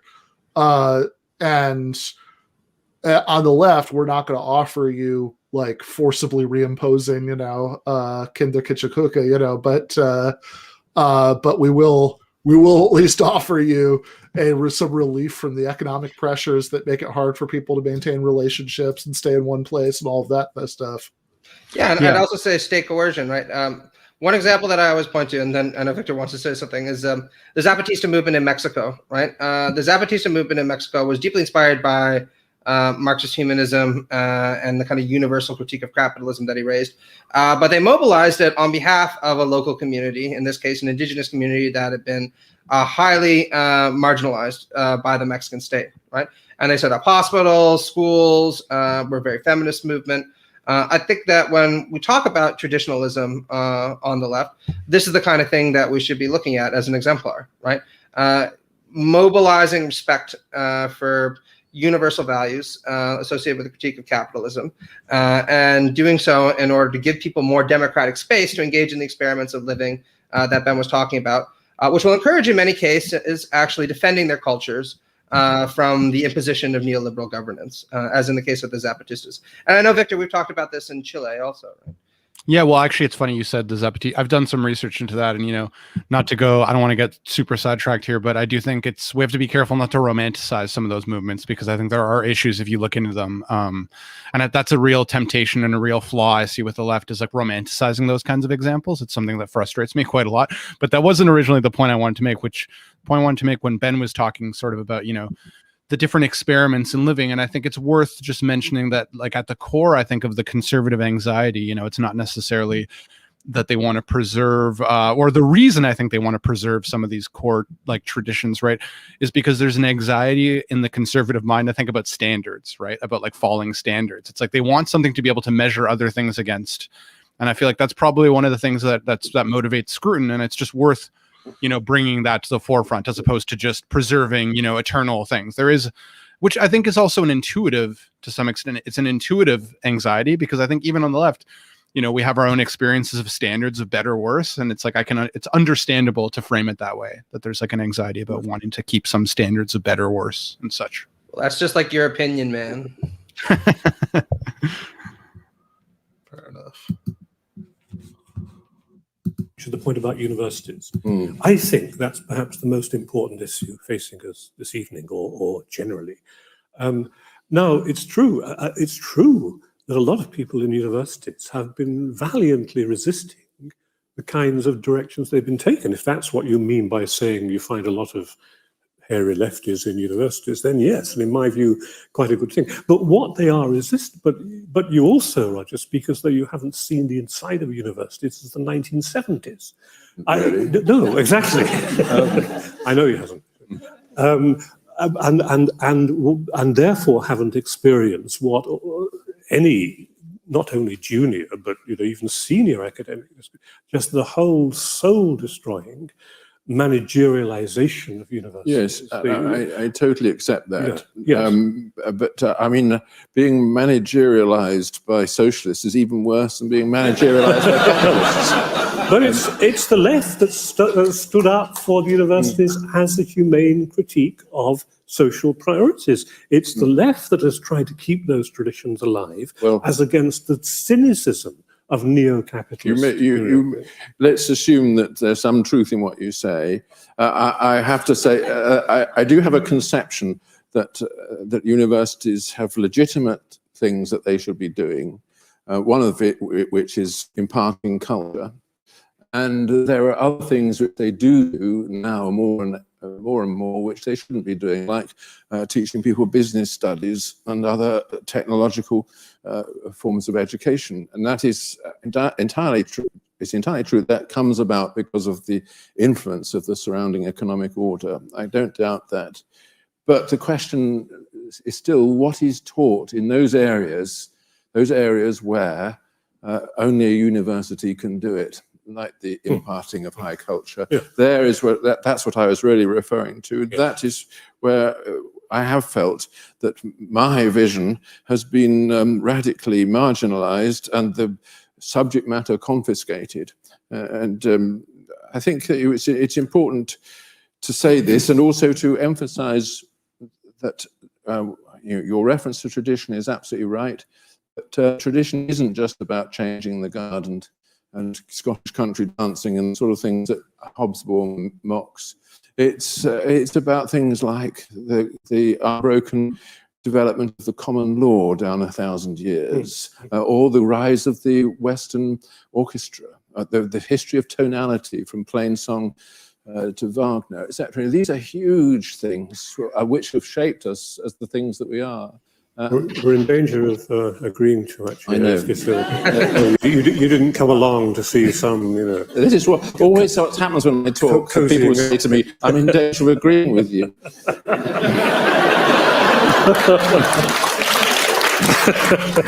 But I do think, you see, the area of agreement is very interesting, isn't it? Because you just said, Roger, I know that you believe this, that you also feel very uncomfortable about the preeminence of business schools and managerialism within, and you have a traditional, as it were, humanistic, conservative conception of universities, with which that jars just as much as it jars with me. there is a certain sense in which a certain kind of rightist, like you, not any old rightist, links arms in that respect with a certain kind of unreconstructed old leftist, not 1,000 years from me. I didn't like Margaret Thatcher, and neither did you. Oh, well, compared with all the alternatives, sorry. She was, Well, you dismissed her as a market liberal, which is true. You didn't see her as a true Tory. No, that's true. Yeah, but I've grown up since then. But she hasn't. But I think given that kind of given that there's a long tradition of a certain kind of conservatism, a certain kind of leftism, both hitting, as it were, a mainstream bourgeois, capitalist, whatever you might call it, establishment. The question that then arises for me is this, right? And this for me is a fundamental question in addressing people of your position. Given that you have that sort of distaste for those activities, given that you equally have a distaste for the coarsening and cheapening of cultural life, you nevertheless remain firmly committed to the very economic and political system, which in my view is largely responsible for that cheapening and diluting and sensationalizing and vulgarizing of culture. That's what I really don't understand. Well, that's a very good point to make. And I would respond in the following way, that this cheapening and commodification of culture that you rightly criticize is to be observed everywhere and was to be observed just as much in the so-called socialist states that prevailed in Eastern Europe in my youth and in your youth. It doesn't seem to have been resisted in anywhere by any political action, partly because I think it isn't in itself simply the result of any political decision. It's something that has come about entirely because of prosperity, because of the ways in which people can make easily available the cheaper forms of entertainment without there being any authority to criticize them. And in your view, I mean, if you were in charge, I suspect it would be a bit more you would go back a little bit more towards the Catholic Inquisition about all this, actually examining cultural products and saying, which should we allow? That's right. Everybody would have to read Brecht 3 times a day. Yes, that sort of thing. But Roger, as you know, I'm no defender of the cultural policies of the Soviet Union. I've spent most of my life fighting Stalinism. But the problem is, what is the alternative? Well, we agree that there's a problem. Well, I don't think we agree on the definition of the problem. I spent most of my life fighting Stalinism in political terms and also in cultural ones, but I don't agree that the problems of culture under Stalinism are anything like the problems of culture under market society. They're no better. They may well be worse.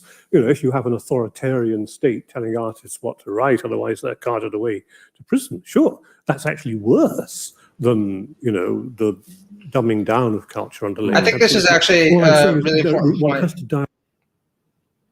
I think this is actually a really important point. So they're talking about how it is that there are leftist and conservative critiques of contemporary culture and its vulgarity and its one-dimensionality, however you want to frame it. And I agree with both of them that there's a superficial affinity between the two, right? If you read, Roger Scruton's book on aesthetics and you read Adorno's book on aesthetic theory, you might note that they say a lot of similar things about how mass culture is barbaric and vulgar, and it doesn't really resemble the high culture of yore. But it's the explanation for why this decline came about that's all important. Because I think that Eagleton's right, that you can locate a lot more of the reason for any kind of decline or bastardization of culture in the terms of political economy. And what Scruton has to offer, by contrast, is a very typical conservative narrative, which is essentially one about decadence, right? How the problem is actually that people have too much now. And because we have too much and we're too egalitarian, the best aren't really able to rise to the surface. And consequently, culture becomes vulgarized and bastardized as we see various forms of pop art emerging. And the interesting thing about these kind of narratives of decadence and decline that we see is that they're always much more about appeals to affect and aristocratic sentiments than they are about appeals to effecticity, right? And I think this is also reflected in the fact that Scruton seems to be very skeptical of the importance of science as a means of cultural analyses, right? Precisely because it creates this kind of distance between ourselves and our inherited traditions that would allow people to be open to materialist analysis.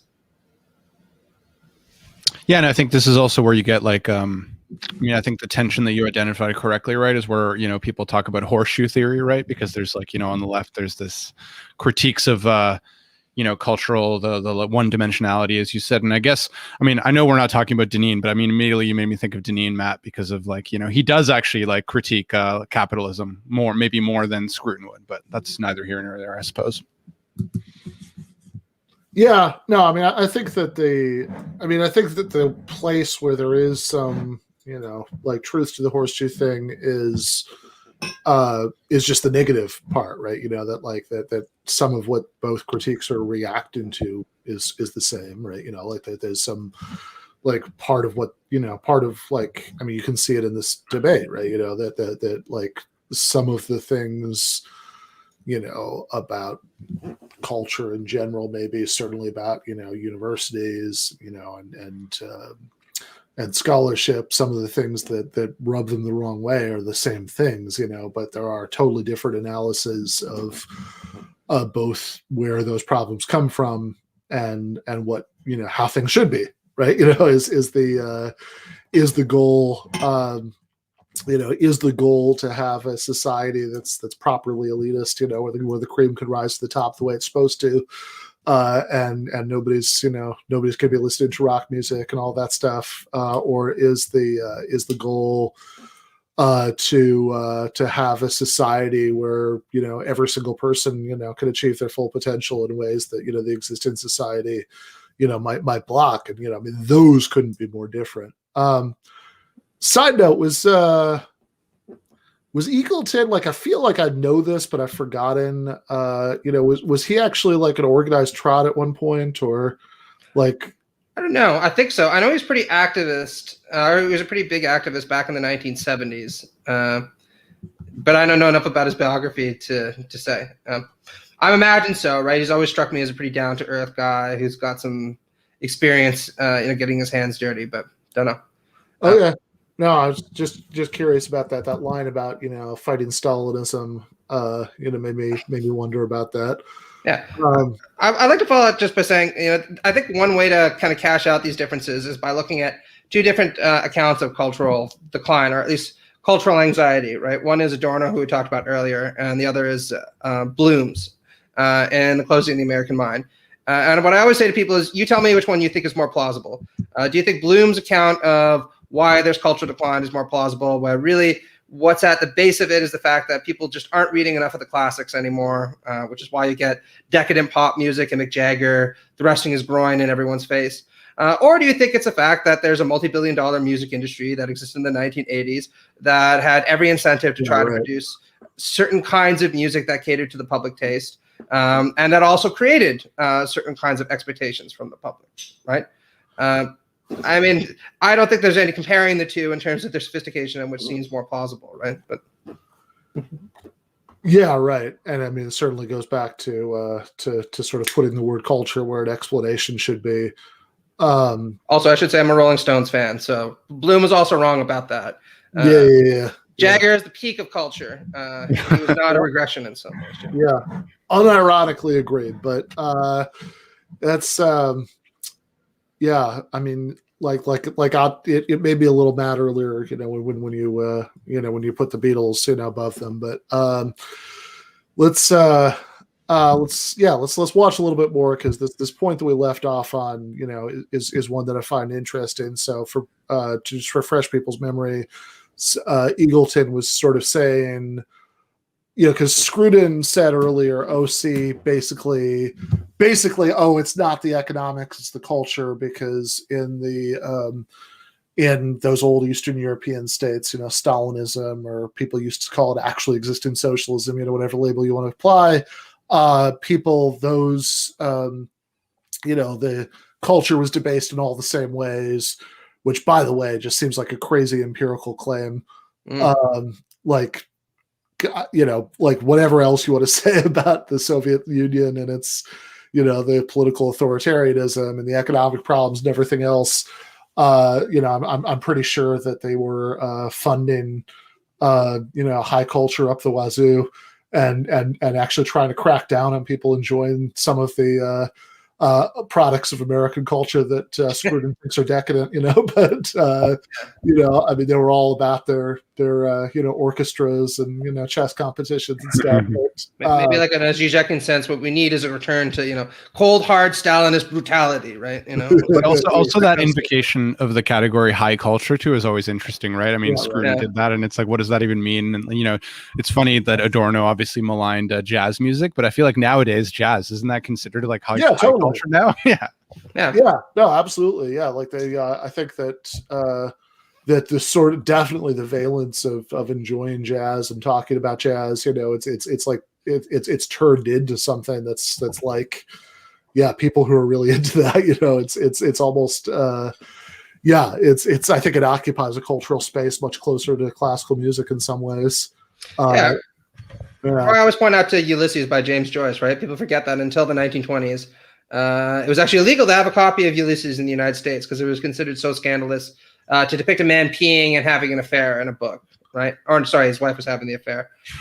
Nowadays, you go to any literature department, it's one of the great works of 20th century literature, and everyone should read it. And the problem is that no one's reading enough James Joyce anymore. Yeah, and if anything, people who are making culturally conservative complaints now, their complaint about Ulysses would be that I don't know. I mean, I guess this is itself a slightly retro way to put it, but just because kind of the way that Scruton was putting it, that that deconstructionists who hate dead white males, aren't letting us pass on great culture like Ulysses. It's like I remember, well, actually, on a previous Super Bowl weekend several years ago, that before. At the at the beginning, the minutes before the kickoff, they were playing Ozzy Osbourne, Crazy Train, and I remember thinking this is so hilarious that when those first couple Ozzy albums came out, it was considered to be awful devil music that was making teenagers commit suicide, and now it's so mainstream you could play it at the Super Bowl. It's true. I never thought about it. Yeah, true.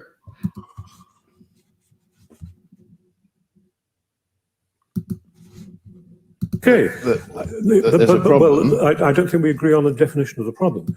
I spent most of my life fighting Stalinism in political terms and also in cultural ones, but I don't agree that the problems of culture under Stalinism are anything like the problems of culture under market society. They're no better. They may well be worse. If you have an authoritarian state telling artists what to write, otherwise they're carted away to prison. Sure, that's actually worse than, the dumbing down of culture under late capitalism. All I'm saying is one has to diagnose two different conditions here. And the condition, and what I don't understand about your position, is that the specific forms of vulgarization of culture which exist under capitalism you rightly deplore, and you support the very framework which generates them. I'm not known for advocating economic theories. I suspect that I would support whatever is necessary by way of economic activity for there to be universities in the first place.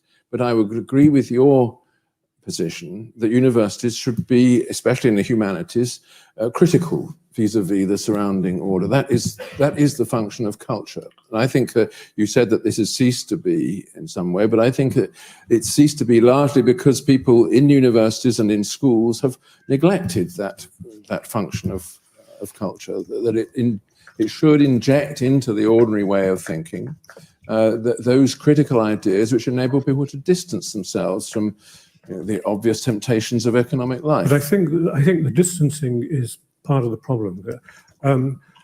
The way culture and the humanities were actually set up historically, the way if you like, the modern origin of the humanities or of culture was in that necessary distancing from themselves from an increasingly industrial society. So that values which were really dysfunctional in that society were increasingly, as it were, expelled and had to be preserved somewhere else. You had to have an enclave which actually preserved these values.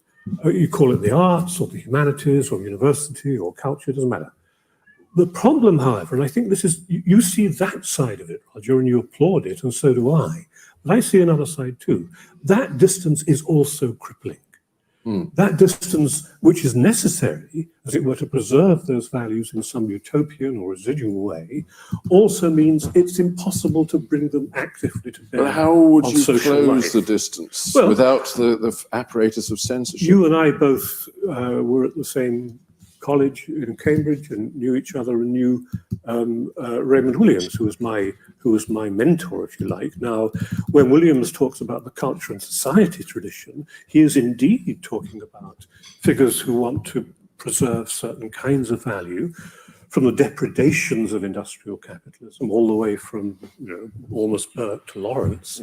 But he's also talking, not least in the case of people like William Morris and to some extent Wilde, about people, the point where that tradition becomes, as it were, sees that the only way forward is to try to link these values to a political movement. That's where, of course, you will pull back, because a typically conservative view is that culture is one thing and politics is another. If that is the case, I'm afraid there's no way of bringing these values to bear on everyday social practices. That's my problem with this position.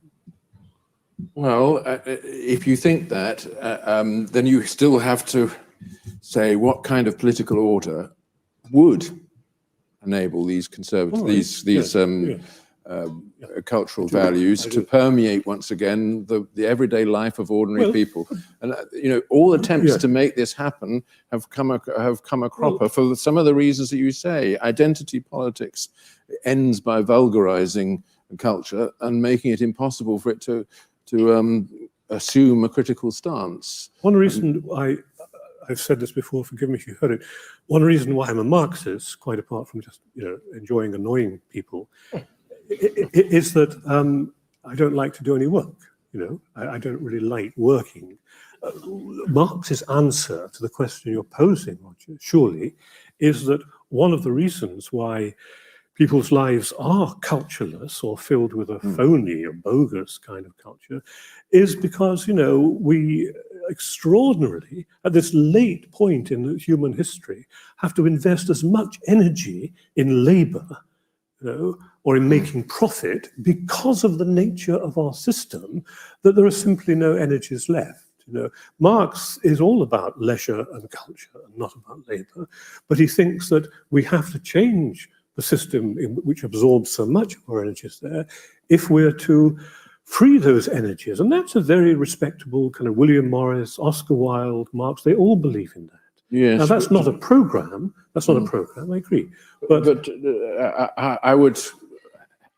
I would hesitate to accept that, because it seems to me that the degradation of our culture, that which at least we would agree is degraded, has come about through increase in leisure. Look at television. It's a leisure industry. It's a leisure product for everybody. It's what they go and sit down in front of it. And it has just declined consistently since the beginning, partly because it doesn't have to make any effort. And look at the decline in popular music, from folk music of the 19th century down to today. The folk music of the 19th century, which inspired all the great composers of the early 20th century, was produced by people who really were working very hard. They didn't have any leisure, but they did put their heart and their soul into their singing. But Roger, again, unfortunately, one point where I think left and right can agree is that, unfortunately for this meeting, is that what's important for a whole Marxist or socialist tradition about art is that it has no immediate, obvious utilitarian function. Yes. It doesn't get you anywhere. Yes, it wasn't Marx who first said that, of course. No. It wasn't. No, indeed it wasn't. But Marx was a closet Aristotelian, and there's certain connections there. Marx loved art and literature and culture exactly because, just by virtue of the kinds of useless things they were, gloriously pointless things they were, they formed a kind of living refutation or critique of a society in which everything is dominated by exchange value, instrumental rationality, and so on. The difference between, I'm sure much of that you would accept, Roger, you too. Definitely. But the difference is that Marx raises that. He says, how do we then bring about a society, in which it would be possible, in which human energies, as far as possible, could be expressed as ends in themselves and not be instrumentalized. You may not agree with his answer. My point is, you have to raise the political question for that vision to become viable. I'm not sure that, in a broad sense of political, there is a political question. Of course, in what kind of society do people understand their own lives and each other as ends in themselves and not as means to something, some endless system of production? That's much older than Marx. I mean, that goes back to the Old Testament, of course, that thought. And in a broad sense, it's political. But there's then the question of how you secure, when this has fallen apart, when people have adopted to everything an instrumental attitude, how do you then find your way back? Romantic conservatives like Burke were among the first to raise this question, and the answer that Burke gave is one which I think is still important, namely that this cannot be done from the top by political imposition or by any revolutionary program which simply forces humanity into an abstract geometry which it can't conform to. It has to be done from below through the free association of individuals who come to respect each other through their shared activities. And that's where art perhaps can do something. But of course, Burke also thought that religion had to be there too. I think there are four. There's a tiny, rare class of things that are, so to speak, autotelic, that have their ends in themselves. Yeah, I thought that was a good place for us to make a comment. Yeah. This business about how you can't, do it from the top, it has to be from below, is just like really worth highlighting how much of a non-answer it is. Because, in a way, it's almost like, I don't know if anybody, either of you guys watched it, but Aaron Sorkin did this really awful TV show called The Newsroom. Yeah, it is terrible. Yeah, I felt bad at that. That annoyed me because I felt like I was being pandered to. That's the thing. The dialogue was cringy as fuck, I thought. Yeah. It was, yeah. And then, and in there's this thing where the newsroom, they've decided to basically the premise of the show is that by turning free by CNN deciding to become MSNBC, the world will be saved. And then they say, well, why did what happened, right? That you had this transformation. And the line, which they make a really big deal of, I think it's like the title of an episode, they say it a couple times, is "We just decided to." Right? And this is what Scruton is pointing to here. It's like, okay, there are these, whatever. Put aside anything that you might think about whether this narrative about the decline of culture is particularly, defensible or whatever. But just take that as a given that everything he's diagnosing, let's pretend is completely right. Okay, so why did that happen in the first place? And your answer to that had better be it's really weird that that's the solution. Well, people just need to decide to not be like that. That's not an answer. It's it's a very articulate way of not having an answer. Yeah, and I should say that it's also an insincere response. And this is one of the things that's emblematic of the conservative tradition, which is that it never really has a systematic way of approaching bottom-up forms of social life. But it will appeal to them on occasion when it feels compelled to gesture in the direction of democratic populism, right? And this begins with Edmund Burke, right, where when it comes to criticizing the abstractions of the philosophy, he's very willing to play the populist and suggest that this isn't how most people live. Most people have this kind of fundamentally conservative attitude. But then, of course, the problem becomes, well, then why did so many people choose to revolt in the first place, right? And then the rhetoric changes fundamentally, and he starts denigrating the Parisian mob that's thoughtless, mindless, doesn't understand why these venerable institutions served a vital purpose. Wollstonecraft pointed this out very well in her early critique of Burke, right? And this rhetorical shift really gives the game away, right? That it's not about appealing to bottom-up kinds of transformation. And it's not even about saying that we need to maintain things the way that they are because they're about some kind of accumulated wisdom. It's about maintaining the existing power structures of society and using whatever rhetorical trope is necessary in order to insulate them from criticism and from agitation, right? Because I think that you could very easily turn this argument for bottom-up forms of social organization into a powerful case for progressive forms. Well, if he was actually talking about bottom-up forms of social organization, but when he says you have to do it from the bottom up, like I think what he just means is that everybody in the society has to individually decide to not be culturally decadent or whatever. That's Yeah, but I mean, think about it like this: a union, right, is a kind of bottom-up social organization, form of social organization, right? You're on your factory floor, or you're working at a grocery store, or whatever, but you gather together and you say, we really don't like the way things are being organized right now. We work here for 8 hours a day.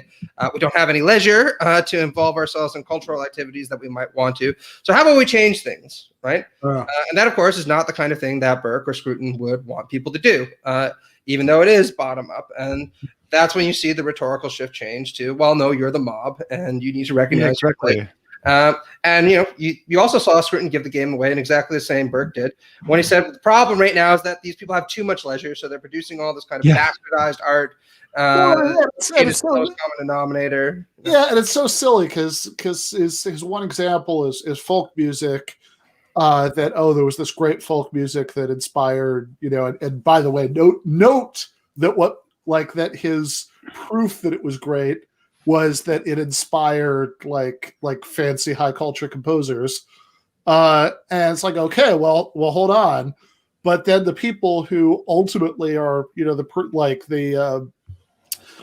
are ultimately validating this, they're only able to do that because they have the leisure that you're saying is irrelevant, like the big example of how ordinary people can contribute to culture, and they don't need leisure time because look, they were working all the time, and they came up with this great folk music. I mean, it's kind of it's kind of an astonishing argument, okay, but I mean, look, I mean, does Roger Scruton of all people not think that like writing like novels and philosophical treatises or composing classical music or anything, like all of these things are things that you can't do if you don't have a bunch of leisure time and some economic security, to do them. You certainly can't do them in any kind of sustainable way.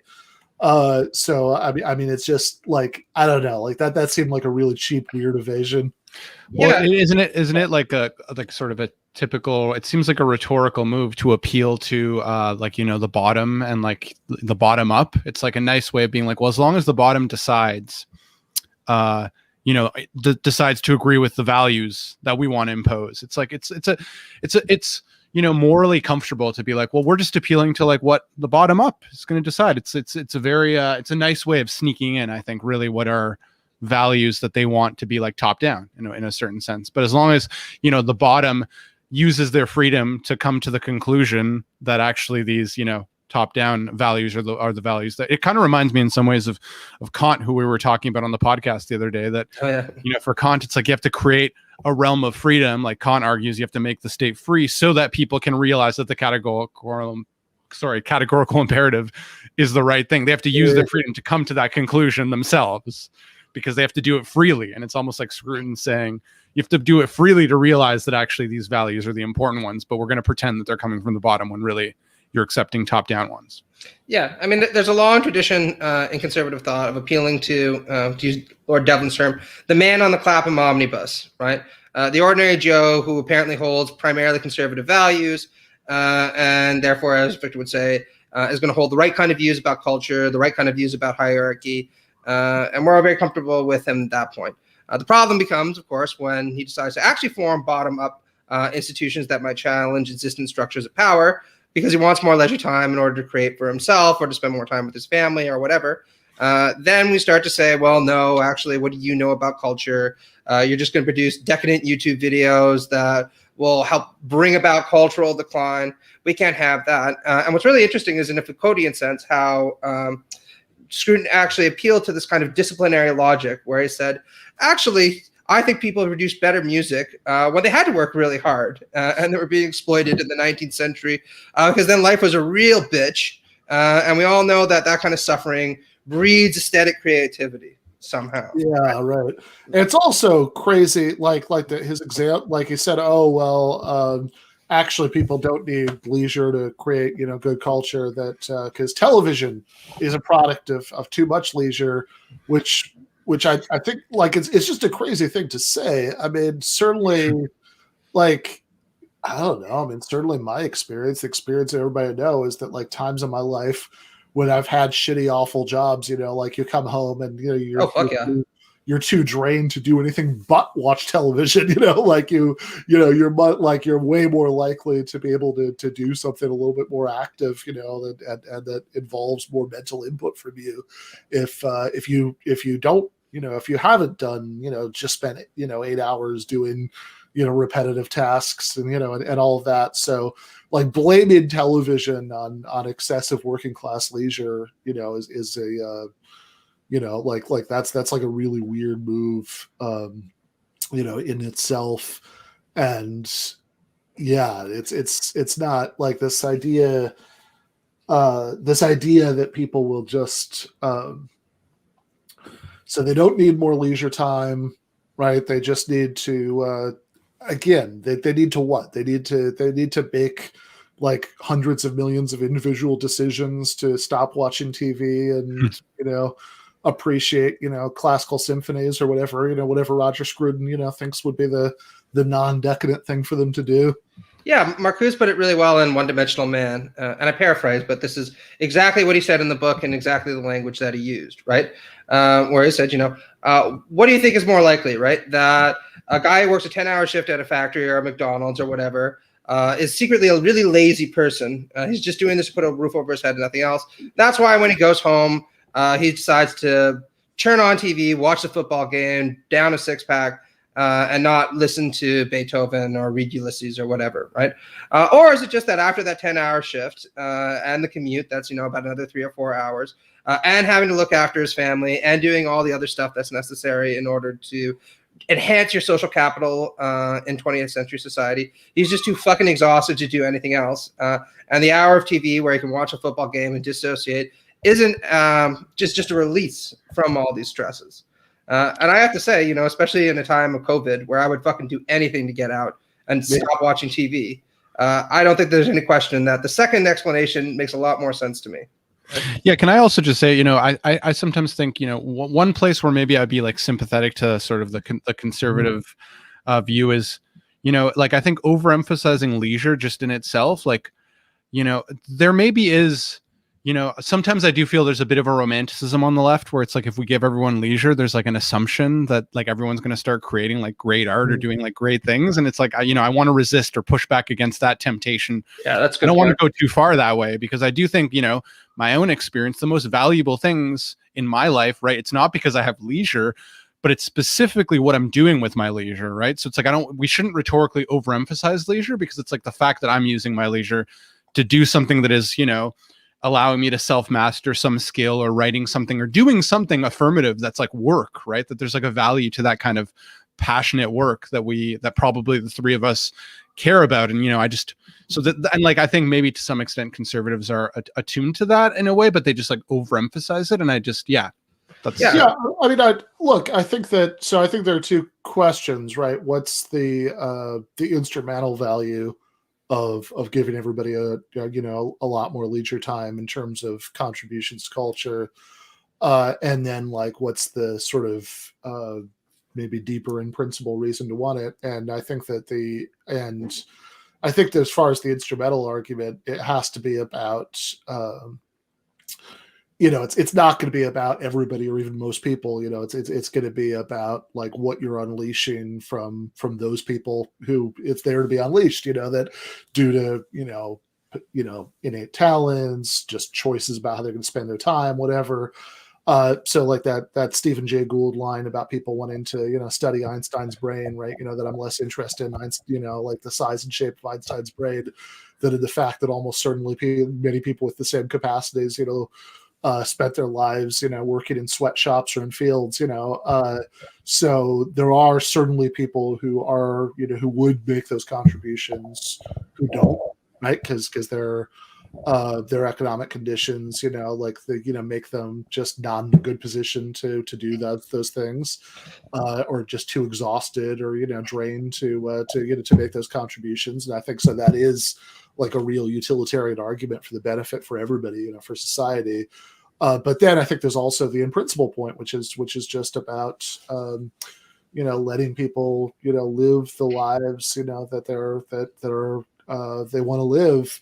Like I remember in Bhaskar Sunkara's Soho Forum debate with Gene Epstein, he has a good line in there about how the torrent of incredibly terrible poetry and awful bands and all these things that we'd likely to get an explosion of in a socialist society would be a sign of progress.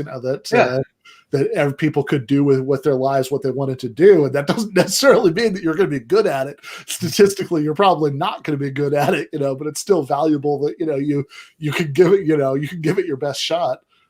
Yeah, I completely agree with Victor's point. I actually think it's a great point, because we do sometimes overstate that as leftists, right? That, well, if we give everybody the resources to lead a good life, then everyone's suddenly going to become Einstein or Shakespeare, and we'll be seeing great art just appearing out of the yin yang.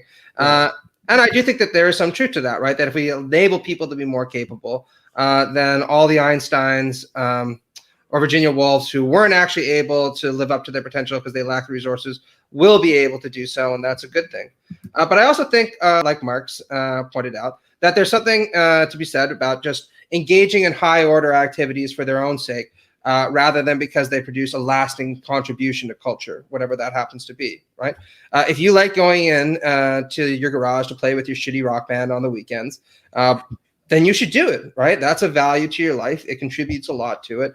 It helps you form a kind of community. And that's something we should be encouraging. Yeah, maybe you'll never get a record deal or nobody will listen to your music except your wife, but that doesn't mean it's not valuable and useful. Right. Yeah, no, exactly. And it doesn't even, and crucially, it doesn't even necessarily, it's not even necessarily about the fact that it'll make you happy to do it. It could make you miserable.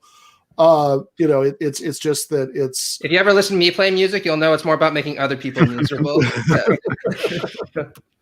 But yeah, I mean, look, this is actually one of the reasons to loop back to the Peterson-Zizek debate, that I thought I did a video for Zero Books right after they announced the topic, where saying it's kind of ridiculous to frame this in terms of happiness, both for a lot of reasons, right? But one of them is that, look, there's certainly forms of misery that in a better economic system we wouldn't have.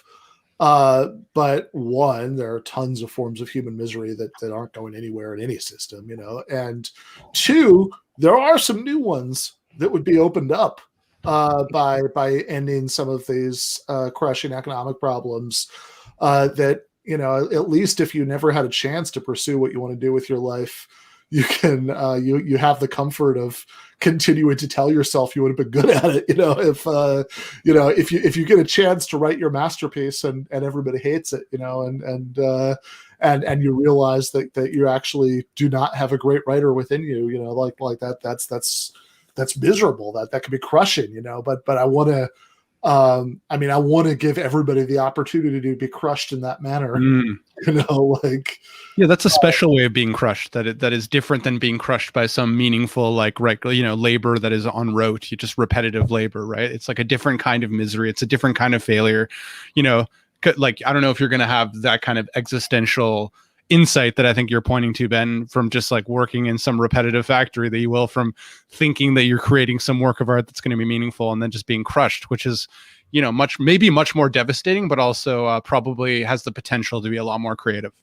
Yeah. I mean, Eagleton points this out in his book, Materialism, with reference to Wittgenstein, right? Because he says Wittgenstein talked a lot about games, obviously in a very different context, using them as a kind of representative of what we actually do when we use words, right? But he says, think about it, the point of a game, right? You don't play chess or my place Axis and Allies, because you're hoping to produce something that's of enduring and lasting value, right? Maybe if you play an exceptional game of chess and you become a grandmaster and it's recorded and chronicled for all time, then we say, okay, well, this is of lasting and enduring value. But you do it because it's a high order activity that provides you with a sense of meaning and purpose and accomplishment in life, right? And giving the people the leisure to do that is something that we're not very good at in our society. It's something we need to become a lot better at, hopefully in the liberal socialist future to come.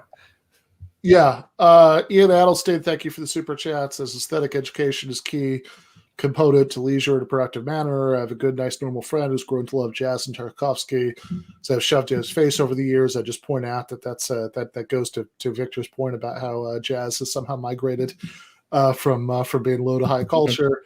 Last Poor Yorick, thank you for the super chat. Says freedom to flog yourself with work, struggle eternally, and be miserable over things that you freely find meaningful. Yeah, I think that's exactly on point. Yeah.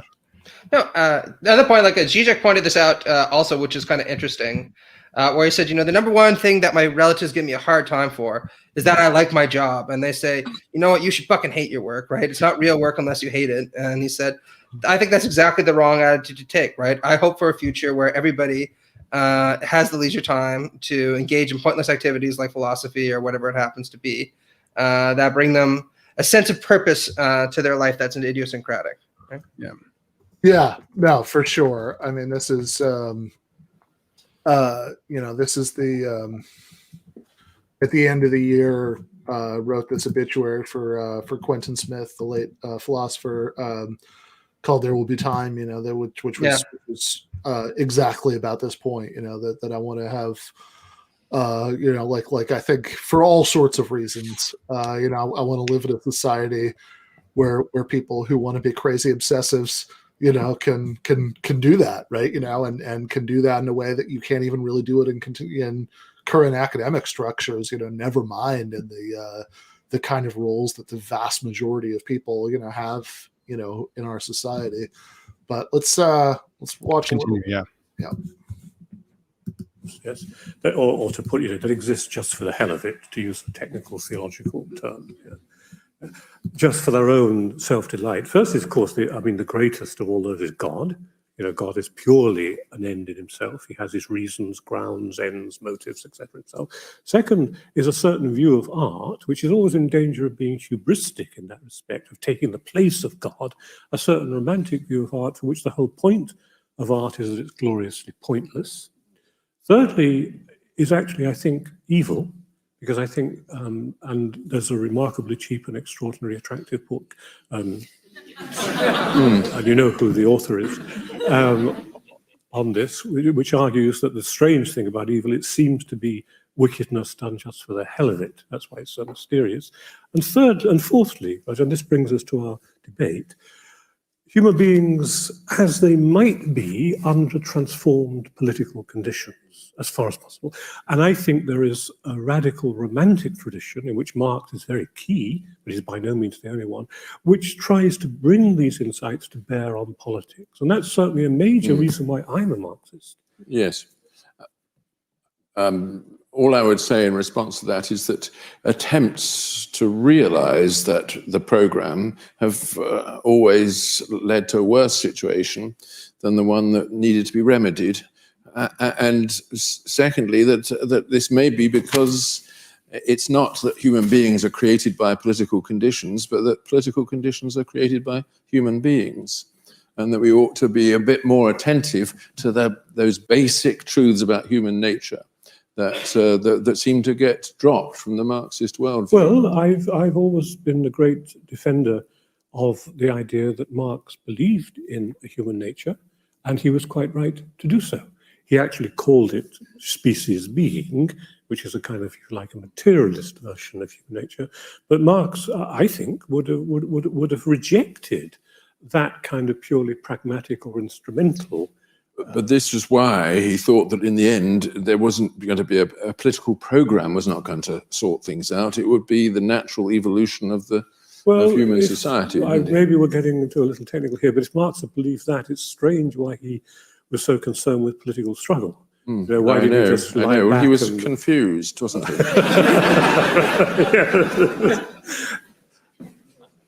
You think we should? Yes. We have some questions now from the audience. There are ushers with mics.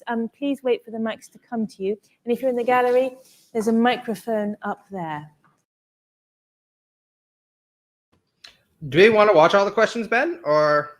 No. Usually we, I mean, we can watch a few minutes of this if you want. Usually we kind of stop when the Q&A starts in that Žižekian spirit of Stalinist contempt for democracy. I think it'd be more sensible if we took questions from people in the chat if they had any. Yeah, no, that's fine. We can we'll stick around and we'll answer a few chat questions. But meanwhile, having finished the part of the debate where it was just Eagleton and Scruton talking, I guess. I guess maybe before we even get to general impressions, that last little bit, of the debate, they were talking. We got. There was an interesting little diversion into basically is Marxism, deterministic, but there was also, it's a little off point, for the subject of the debate, but there was also I think something that's more maybe significant or telling, which is Roger Scruton doing the just going to conservatism 101. And pulling out the futility thesis, that is his big response to any sort of idea that there's any of the problems with culture they both see, the sort of loss of important humane values, instrumentalization for everything. His whole response to the idea that there could be any sort of political solution to it is just nope, doesn't work. Look at Russia. So therefore you just have to give up on that and just sort of hope for, individual improvement or just some sort of non-political, cultural renewal. Yeah, and what I wanted to say is I absolutely agree with Eagleton that I think Marx does have a theory of human nature that underpins his work, and has neo-Aristotelian connotations. Although I'd reject some of the association because I think Marx breaks with Aristotle in really profound ways. But what I think his idea of human nature is all about is this notion that we are self-interested beings. So there's this caricature of Marxism that you see on the political right sometimes that he supposes in this communist future we'll all become selfless altruists, right, who'll give of ourselves without anything. It's not about that, right? It's very much an enlightenment project, which is that our deepest desire is to be free. But to be really free means we need to be able to develop all sides of ourselves, right? And if we're going to develop all sides of ourselves, then much like Hegel said, we need to recognize that the free development of myself depends upon the free development of all. Because if I live in a society that's defined by exploitation and capitalist anomie, then I'm always going to live in a position of alienation, and I'll never be able to engage in this project of self-construction. That's my most basic desire, right? And so, the kind of argument that I typically make against people who say, well, Marx believes we're all going to be altruists in the future, that's inconsistent with human nature. Just look at the Second World War, go look at Homer, right, and how we're all bashing each other's heads in is actually, I think that if you really are self-interested and you believe that we want to be happy in the deepest and fullest sense, then the only way to genuinely achieve that would be to advance towards a liberal socialist future where we can develop all sides of our nature together collaboratively and get the recognition from others in non-alienated conditions that's reflective of our deepest yearning as human beings. Yeah, so I have stuff to say about the human nature thing, but Victor? Yeah, I was just going to say, I mean, I think On the point of human nature, I mean, I think you're absolutely right, Matt. That for Marx, I mean, there's a whole aspect of Marxism, right, that is actually premised on the human ability to actually see its own self-interest, right? Like that you're going to see, like, the whole kind of determinism that's built into classical Marxist theory is kind of premised on the idea that humans are eventually going to realize they're getting screwed over, right? So there's like a kind of assumption that human beings have a deep sense of fairness, I suppose, right? So.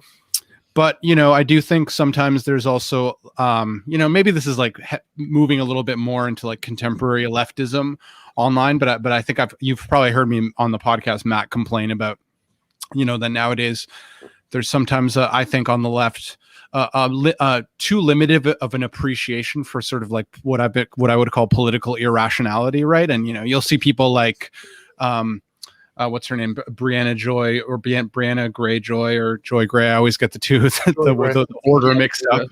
Will appeal to, public opinion polls about like how the Green New Deal has, so much support. But it's like, but if you do even a cursory like reading of how that kind of political science research works, you see that like the way you ask the question matters, right? So if you say like, are you for this? And then if you say, are you for this? But like, it would also mean a 10% increase to your taxes, right? Like the number of people who support it goes way down. And it's just like worth realizing that if you want to have like kind of a view of human nature that you're going to use to sort of marshal like a leftist or Marxist project, I think it's important to sort of be aware of all those things. Yeah, I would absolutely agree. And I think this is where Marx is mature Enlightenment rather than an early Enlightenment philosopher.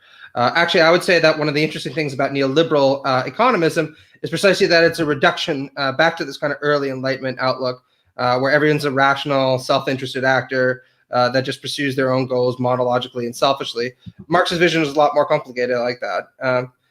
As is, other mature Enlightenment thinkers like J.S. Mill, who Ben also referenced earlier in this idea of experiments in living. Because Marx recognizes that a lot of times, even though our deepest yearning is for freedom, we're not actually sure about how to achieve that, right? And we can talk about his theory of ideology and why that is and its limitations and virtues, right? But I do think that he would stand by the notion that there is this universal human longing for emancipation in the form of self-determination. One of the problems that we see in political life is precisely how a lot of time this impetus becomes irrational, which can lead people to sign up for political programs that aren't actually in their interest or might actually make things worse rather than better. And, we can talk about fascism and all that stuff. Yeah, so I guess I'd like make a couple distinctions. So I think that as far as the like, does Marx have a view on human nature question, I think yes, although I think one, it's not, like you guys were saying earlier, it's not the view that most people attribute to him at all. And two, I also think that's a slightly different question from does Marxism rely on a certain view of human nature? That I think that there is this kind of Aristotle influenced view of human nature that's there in Marx, and that is certainly the basis for like one kind of argument you can make for Marx's political conclusions. But I also don't think that all arguments you can make for those political conclusions rely on that.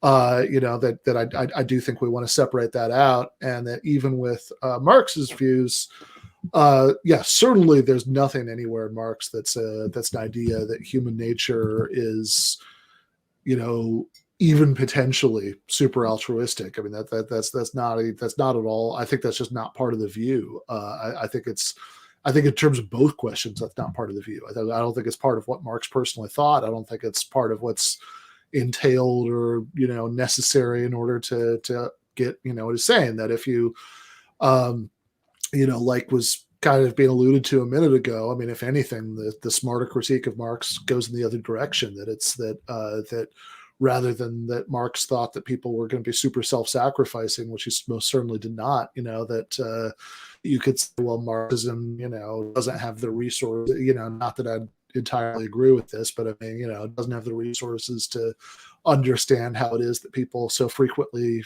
go against their self-interest, because the whole strategy for social change is appealing to collective understanding of self-interest. There's no altruism there. That's not, like whatever we think of altruism in terms of human values, that's certainly not baked into the political strategy, and it's also not baked into the conception of socialism. That usually people will quote that line from the Critique of the Gotha program about from each according to their abilities to each according to their needs, which is by the way not original to Marx. It's an old French socialist slogan from before him, but it's certainly in his hands in Critique of the Gotha program. The idea is not at all that people are going to be selflessly, working to fulfill the needs of others, based on their abilities, or that there's some committee somewhere who's going to be telling them what their abilities are, and making them go work for it. It's that, he gives you this 2-stage view of socialism, where in the first stage there are, incentives, that they, like Adam Smith said, the butcher and the baker and whatever aren't, making you your food out of love. They're doing it out of self-interest. Well, that's very much still true in that first stage of socialism, that, that what people are getting back in a complicated way with deductions to pay for common needs is going to be a function of what they're putting in. And then Marx thought that in a post-scarcity future based on technological advances, et cetera, then you don't really need to worry about that that there'll be enough, that people, there'll be a little enough work still done to be done by human beings, that'll just sort of all get done by people pursuing their interests as they like. And then people can just kind of take what they want. And, there are lots of good reasons to wonder if that's completely realistic, but whatever you think about that question, it has nothing to do with altruism about human nature. And in fact, I would really push the argument that, there's a really powerful argument for socialism, to be made based on extreme pessimism about human nature. That we'd like, look, are people going to, like one of you guys mentioned Homer earlier, are people going to act towards each other the way that Homer said the gods, act towards us, treating us like little boys, flies, or are people going to be like, noble and compassionate and whatever? Well, look, the only psychologically realistic answer is like some of each, and it's really complicated, which is a boring answer.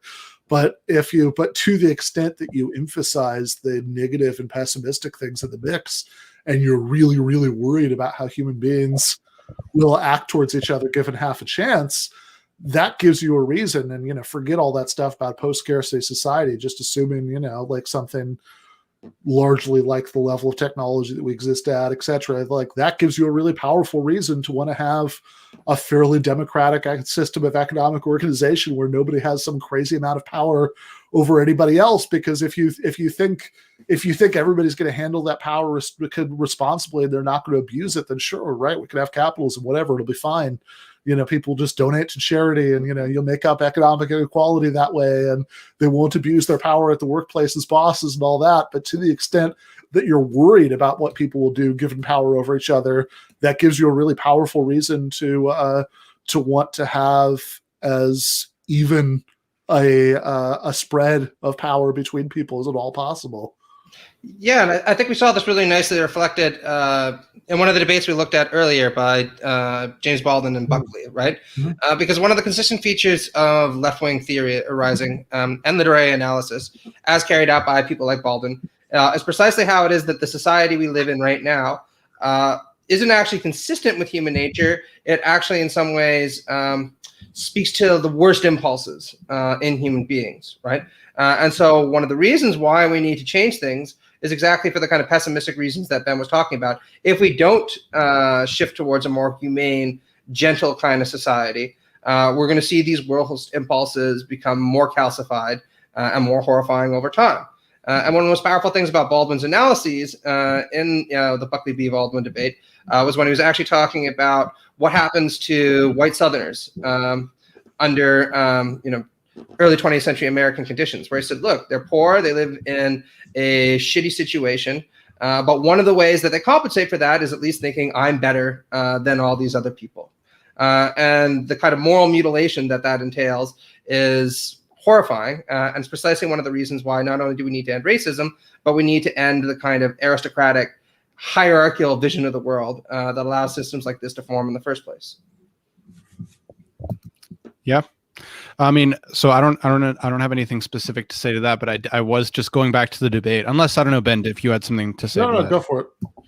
Just going to say, like, going back to the debate, I mean, one thing that Scruton said earlier on that I kind of like took a note to, because I think it was like a good example of kind of the way I think certain kinds of intellectual conservatives will hide behind very broad sort of like categories that have like kind of an ostensive like punch to them, right? And like one of the things he said was identity politics vulgarizes culture. I don't know if any of you guys noticed that, but you know, it's like one of those things. It's like it's a really nice example of kind of the way that they, you know, it's like vulgarizes. It's like, I don't know. It's like, maybe it's worth unpacking, you know, what does he mean by vulgarize, you know? And it's just like, and it kind of went unnoticed and it went unaddressed. I was kind of hoping it would get addressed a little bit more. And, you know, sure, I have some problems, my own problems with identity politics. I know Matt does. I think Ben, maybe, I think you, as far as what I know about you, I think you do as well.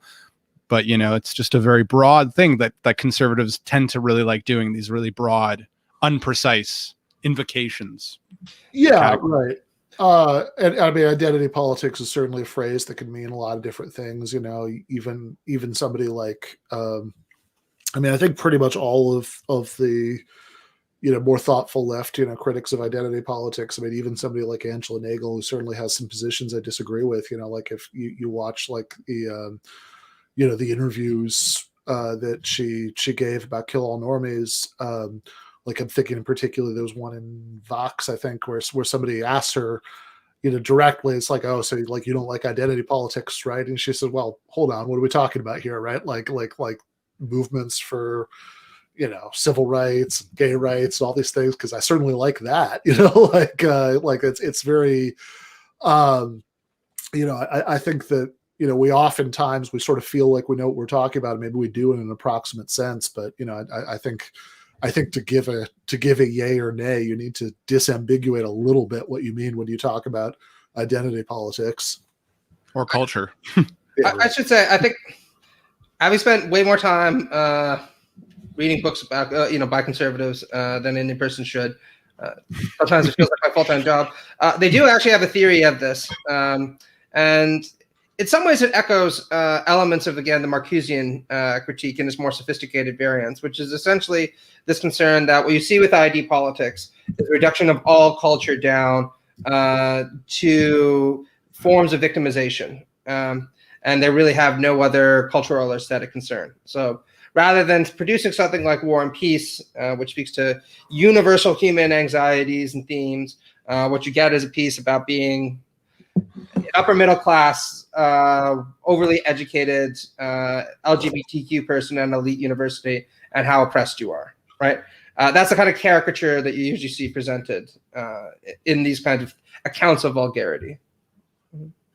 Yeah, right. So, okay, so maybe vulgarization means like politicization, that, you know, that instead of speaking to universal, you know, that identity politics, where identity politics in that case, I think really just means like any sort of, I mean, really like it's not really specifically about identity politics, you know, since it has absolutely nothing to do with how much you care about identity categories as opposed to other ways of thinking about politics. The critique would just be, you know, that instead of making culture speak to broader human concerns, it just speaking to like, you know, political complaints that are about tearing down the way that things are.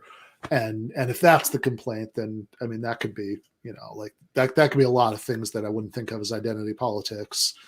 And then the other thing, I guess, would be maybe the critique that is more specifically about something we could recognize as identity politics would be that it's, instead of emphasizing universal human experience, it's like emphasizing specificity too much, you know, like it's although I don't know, I mean, that's like a really weird thing, because I mean, War and Peace, right? I mean, that's about I mean, lots of different characters, you know, with lots of different backgrounds. That's true, right? You know, but it's also like, I mean, that's also really very specifically about like Russia at, you know, this specific historical moment, the Napoleonic Wars. And, it's not, I mean, it almost seems like, I mean, if you have to, if you're going to have, literature or cinema or whatever, that's like speaking to universal human concerns, like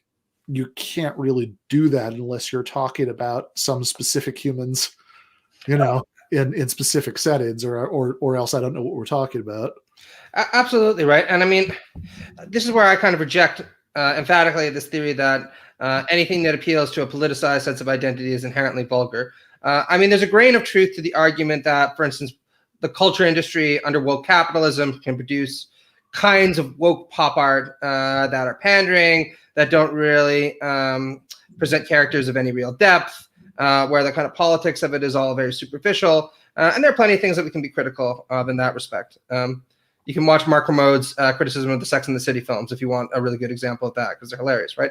But take something like Invisible Man by Ellison, right? That's definitely a story about racial marginalization and living in an extraordinarily racist society. And if you read it and you're a person of color, then I imagine that there is an experiential quality that would resonate with you in a way that it might not necessarily to someone who's not from that background. But nonetheless, it is a universal human story, right? About finding your identity, and it's powerful for exactly that reason, right?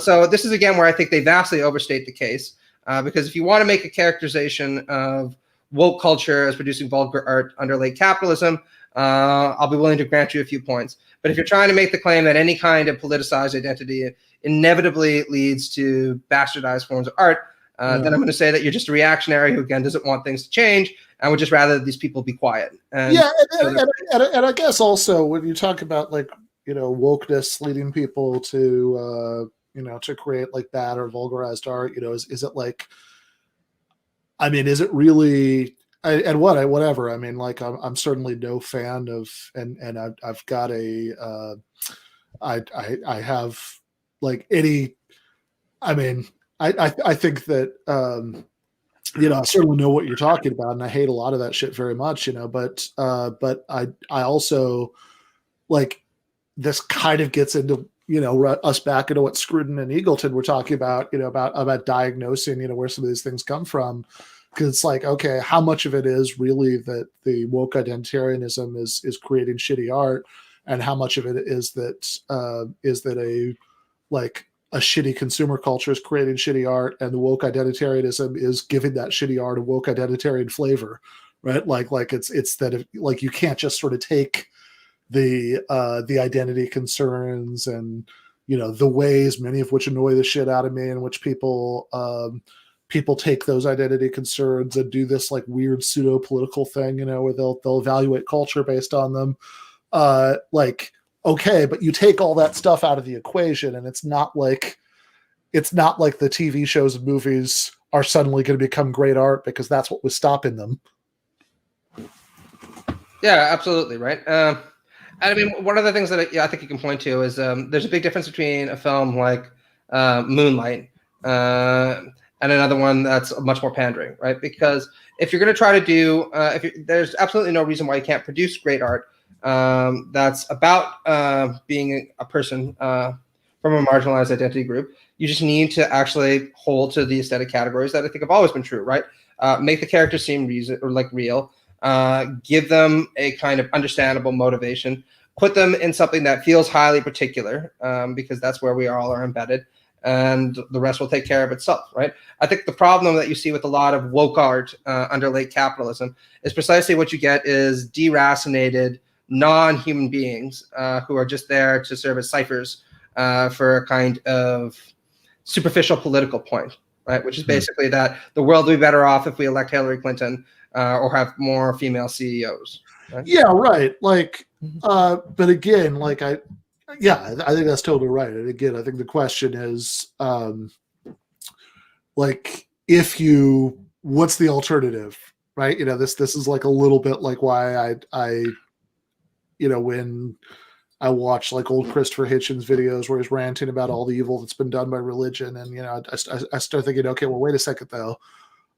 Like some of what you're talking about, is just feudalism, right? Like if Christianity had never existed, like surely the prevailing ideology of feudalism wouldn't be modern secular humanism, right? It would be something else that, you know, wouldn't necessarily be better, you know, than Christianity. And I think the same kind of a point, you know, applies here, that it's like, yeah, there is like all kinds of vapid, awful, you know, art and entertainment who's like really wears on its sleeve this political point that's often like an incredibly superficial political point.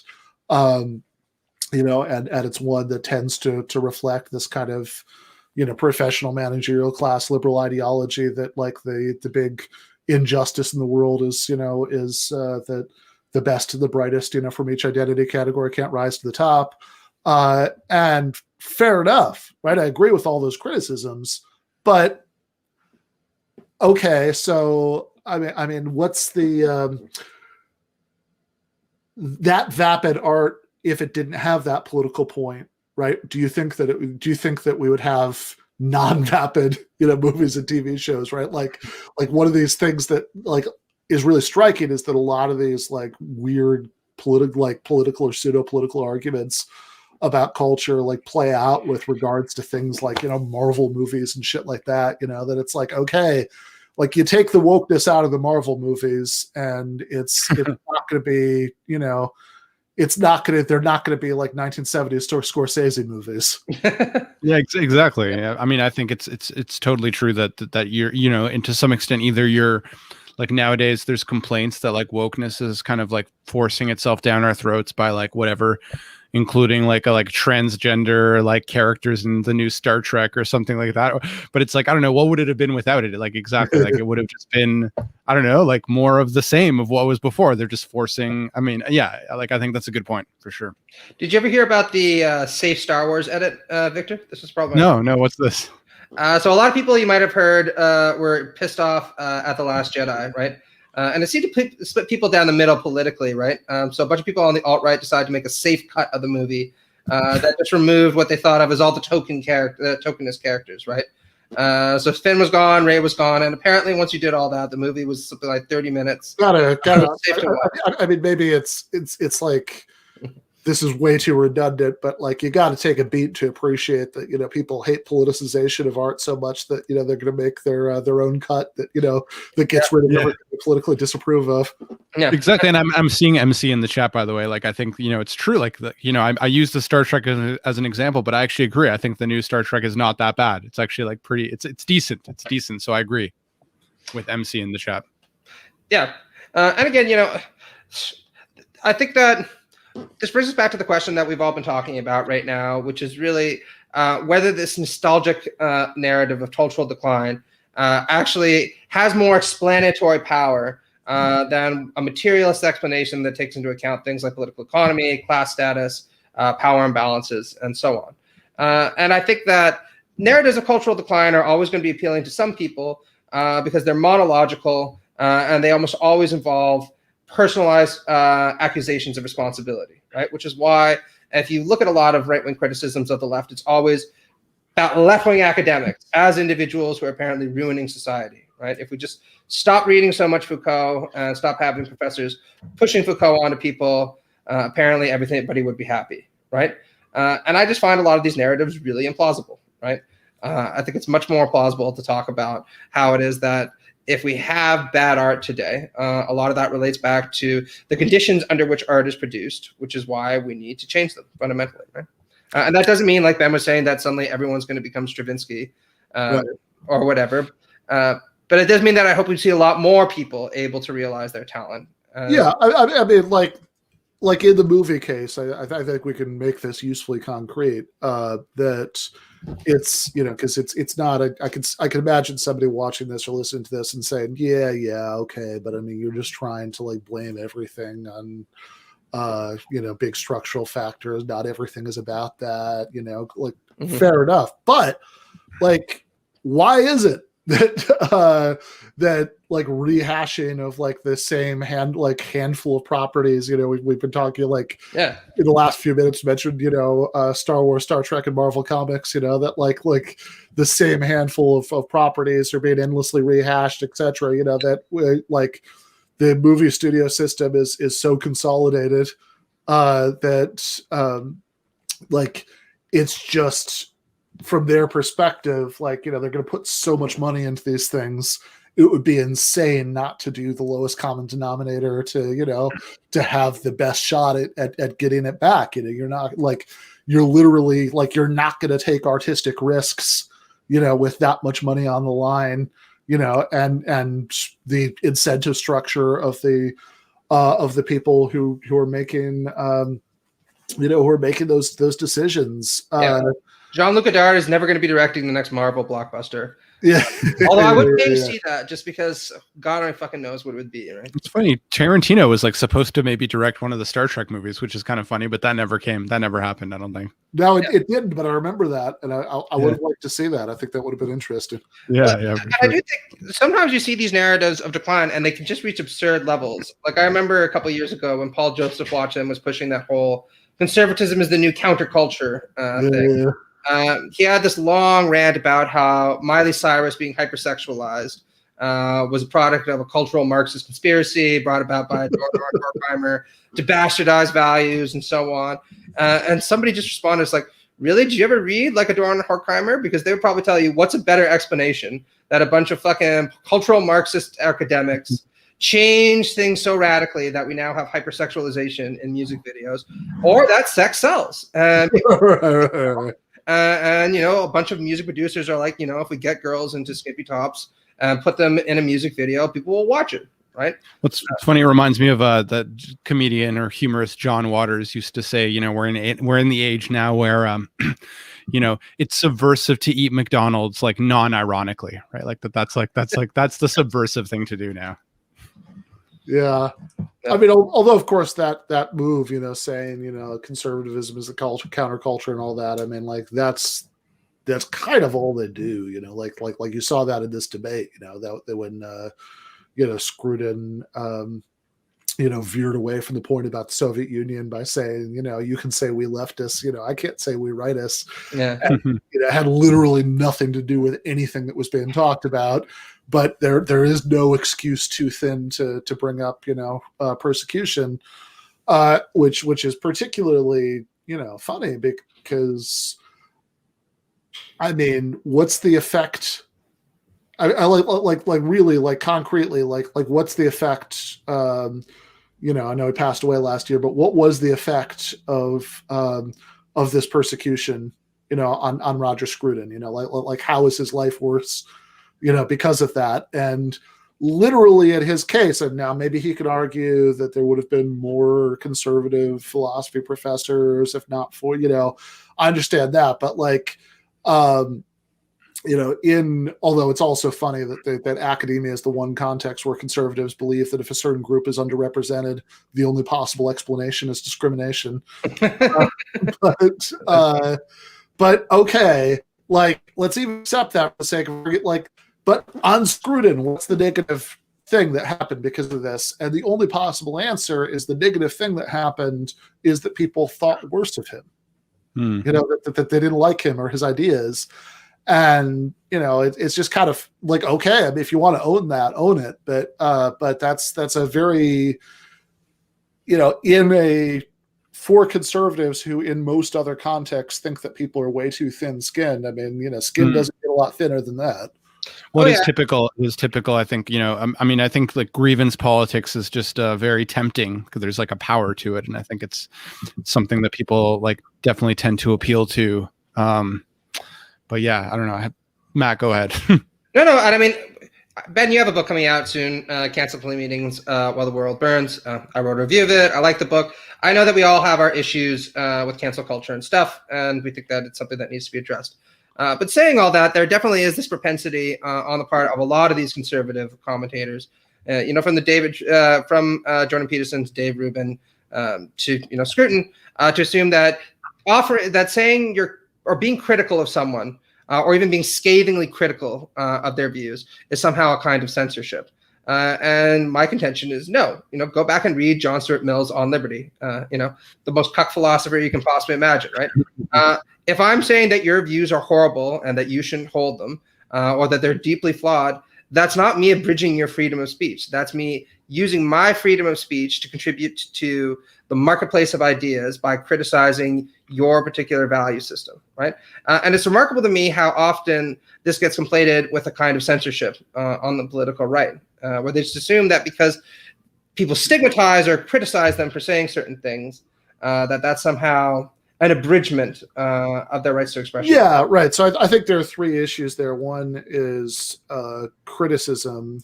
The other is stigmatization, and then the third is censorship. And I'd say all three of those are different things that that I think I think you can make a it's not an argument I would particularly make, but I think you can make a non-crazy argument that certain forms of stigmatization maybe do raise free speech issues, or at the very least, like, to put it really carefully, that they that the thing that makes that some of the value that we think that we get from free speech is diminished by certain kinds of stigmatization because people self-censor, they don't want to encounter it, whatever. Like I said, it's not something I would particularly lean on, but I see how you can make that case. The other point, but I'd also say that there are reasons to think that maybe excessive or overly hair trigger, denunciation or stigmatization are bad. That have nothing to do with thinking that it's censorship. That I just separate out those issues. But I also think that it's important to make a distinction between criticism and denunciation. If I think that you're completely wrong and I want to spend like an hour arguing with you about it, that's criticism, and it's still criticism even if it's like very harsh and unrelenting criticism. But that's what you want. That's if you want a free exchange of ideas, that's what it looks like. But then I do think sometimes, like, when we are rightly making fun of those people, like, when Scruton said that thing into the debate about, you can say we leftists, I can't say we rightists. I thought if there was this old sound drop that Michael Brooks used to use on the show of Sam Harris saying, we can't talk about Neanderthal DNA anymore. And, and I thought about that. And it made me laugh, this sort of excessive persecution narrative. But when we rightly want to criticize that excessive persecution narrative, I do think that we sometimes overcorrect. Oh, yeah. And say, oh, you're just talking about criticism. Well, criticism is fine, and criticism is fine. But I also think, like, when you want to talk about like cancel culture, there's a difference between being criticized and just like being communally yelled at. That those really aren't the same thing. That having like 500 people tell you that you're a terrible person isn't really criticism. That's a different. Being held accountable, as they like to say. Yeah, exactly. Which is, oh God, that phrase really always creeps me out. Same. I think there's major problems with that, right? And I think it's also worth noting that a lot of this has to do, I think, with concerns that are with issues that go well beyond conventional political discourse, right? I think part of it is the result of the way media have changed over time. I think it's also the result of the kind of way people conceive of politics shifting away from one that's predicated on espousing political views in print versus espousing them in digital spaces, right?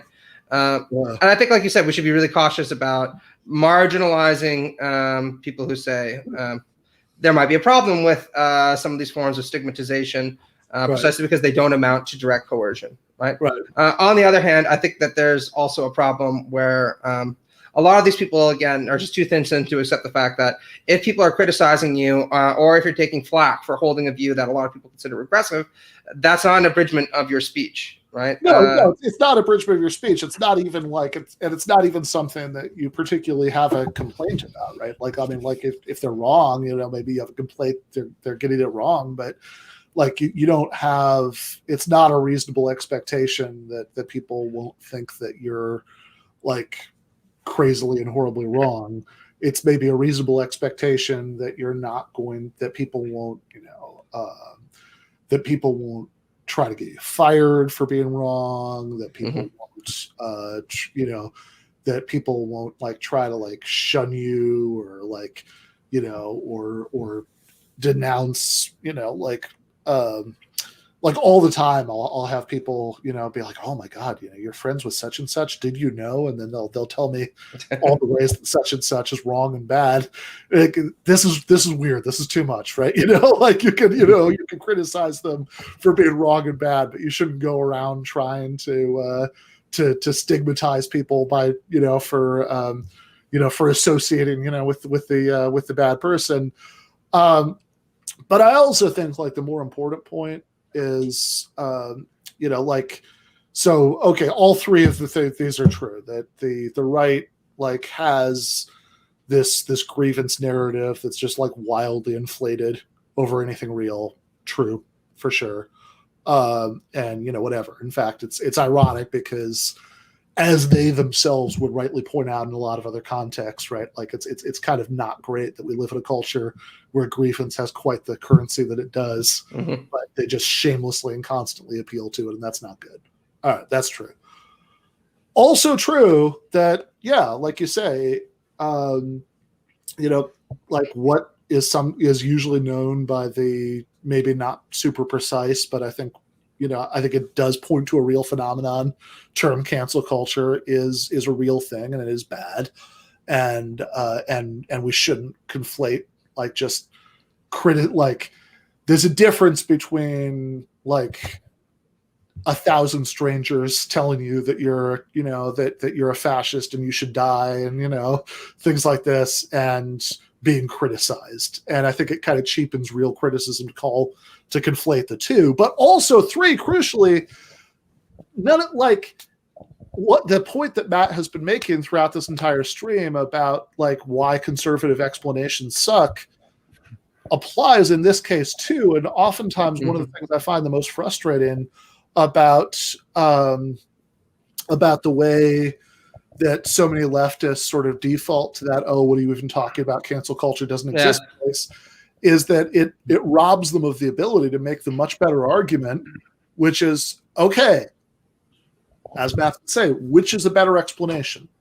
And I think actually, where is it that you think this thing comes from, right? Like, okay, let's say that we live in a culture where there's too much stigmatization, there's too much multiplication of new taboos, there's too much, there people are way too hair trigger about denouncing and ostracizing others.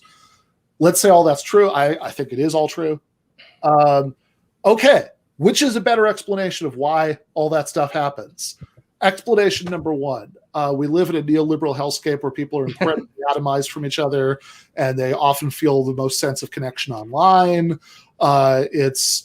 We have social media platforms that are, this is all a matter of public record at this point, devised every bit as much as cigarettes to be pumped with whatever makes them the most addictive, because that's the business model. That you want people to feel a little itchy if they haven't checked Twitter in too many minutes, and that really, this business model really incentivizes the worst behavior that people have on these platforms. That if you have like, if it would take, if you see a tweet and there are 100 ways to interpret it, if you jump to the one that's the harshest and most ridiculous and start a pile on about it, you'll get social currency out of that. You get that instant validation from that feedback loop of likes and retweets.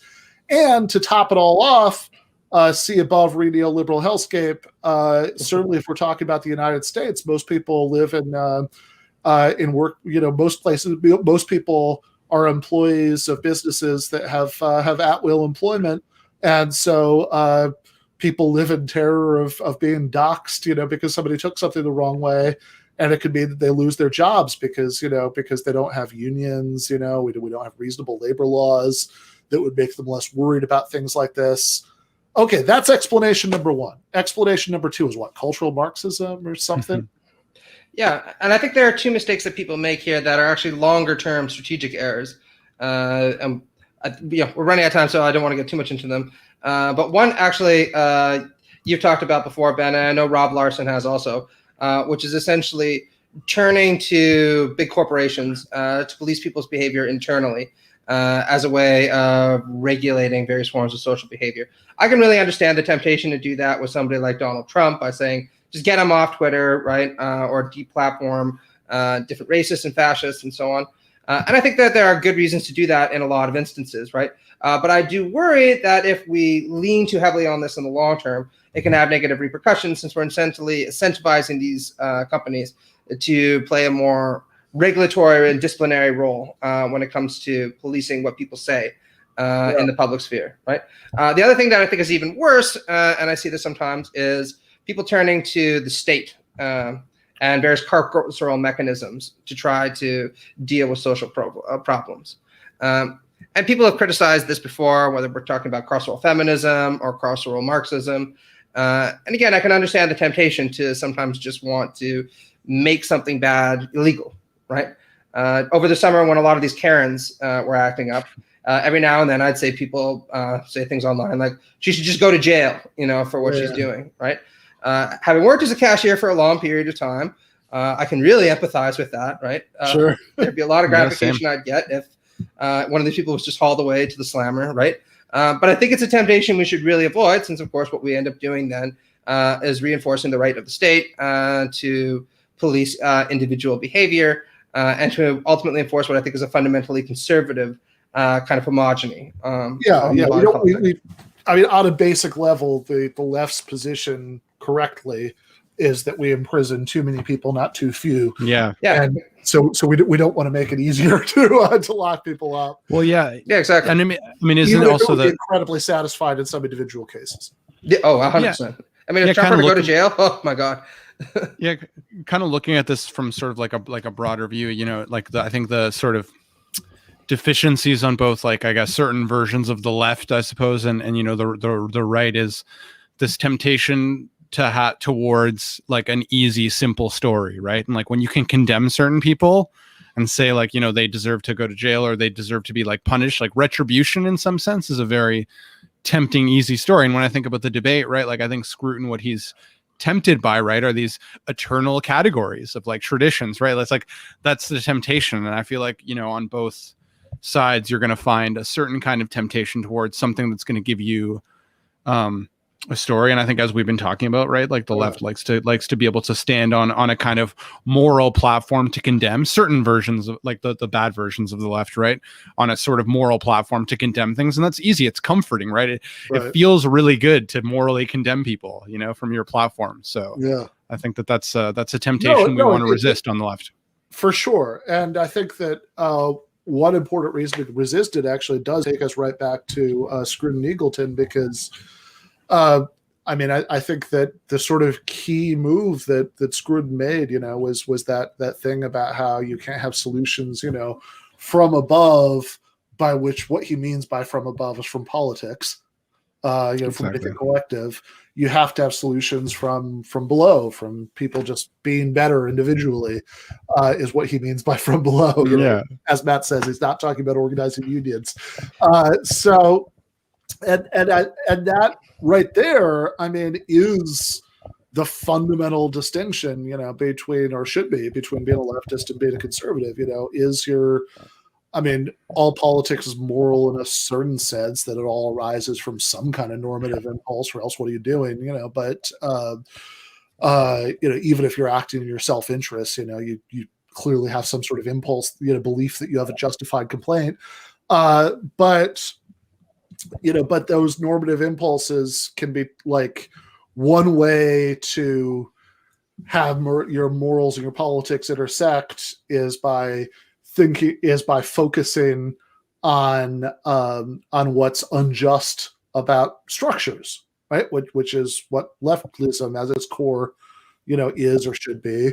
And another way is to focus on the individual moral character of people, which is the heart of conservatism. That is, really what it is to be a conservative, to say, oh no, let's not have solutions from above. We don't need to change the structures. We just need to change individual human hearts. Right. And so the really troubling thing about all this, about what Victor's pointing to here, is that there's a lot of the left. And, we're coming up on 3 hours here, so, we should probably wrap up. We could do a whole thing about why this happens.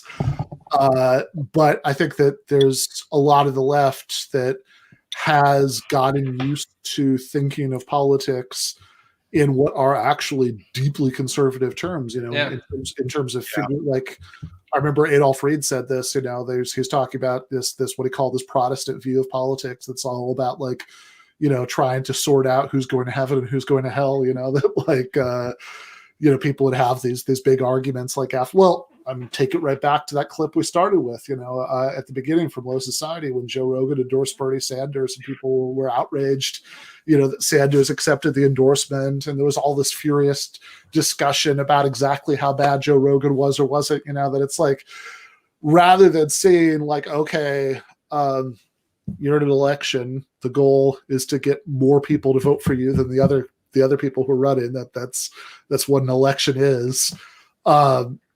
And if people who are really confused, who agree with, people who agree with you about some stuff and disagree with you about other stuff are going to support you overall, that's like ideal. That's what you want.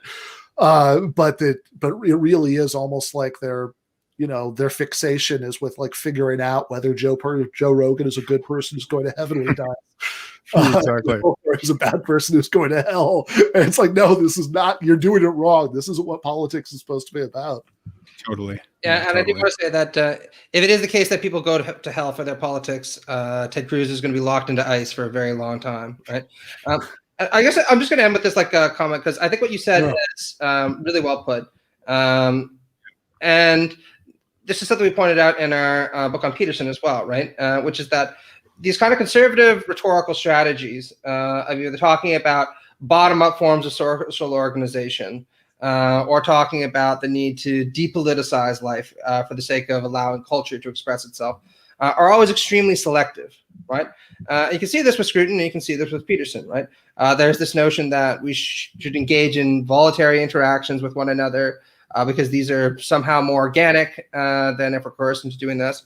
But that doesn't mean we can just engage in any kind of individual voluntary associations with one another.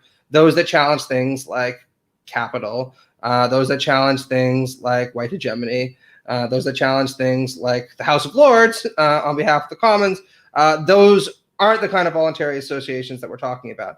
And in those kinds of instances, you often see the rhetoric shift very quickly, like it did in this debate, to a much more aristocratic elitist posture, saying things like what Scruton said, right? If we allow the trolls too much leisure time, they're going to produce a lot of shitty art, and it's much better for them to have to work really hard because then that suffering will inspire them to produce things like British folk music with this kind of tragic undercurrents. There's a kind of dark quality to this reasoning that I can understand might be appealing to some people, but I just don't think there's anything here that leftists should have truck with, because I think that a lot of this kind of stuff that conservatives want, we can actually provide more effectively, whether you're talking about a sense of community, a sense of long-standing tradition, and we can provide it more consistently because we understand that these things need to be carried out democratically in a society where everyone is treated with an equal and everyone has a shot at pursuing different possibilities in their life, whether that means that they produce something of enduring value or not. Yeah, totally. And actually someone in the chat earlier, like maybe like a number of minutes ago, like did say something about how Scruton was maybe conflating culture with community, which kind of speaks to what you're talking, which is like a worthwhile thing. Obviously we're short on time here. So maybe I'll also just add a quick comment about the debate. I mean, I don't know what your read was, but I mean, my read of the debate without seeing the Q&A was, it just seemed like, it seemed to me like Eagleton had, answers for most of the things that Scruton brought up, but it didn't really seem like Scruton seemed to be eschewing or like kind of dodging a lot of things that Eagleton brought. I think that's totally right. Like, I mean, oftentimes it feels a little silly, oftentimes it feels like when people talk about like winning or losing debates, it's unclear, at least to me, what they really mean. But I do think in that, at least in that sense, that the open discussion part, after their opening statements, there was a very clear winner and a very clear loser because Eagleton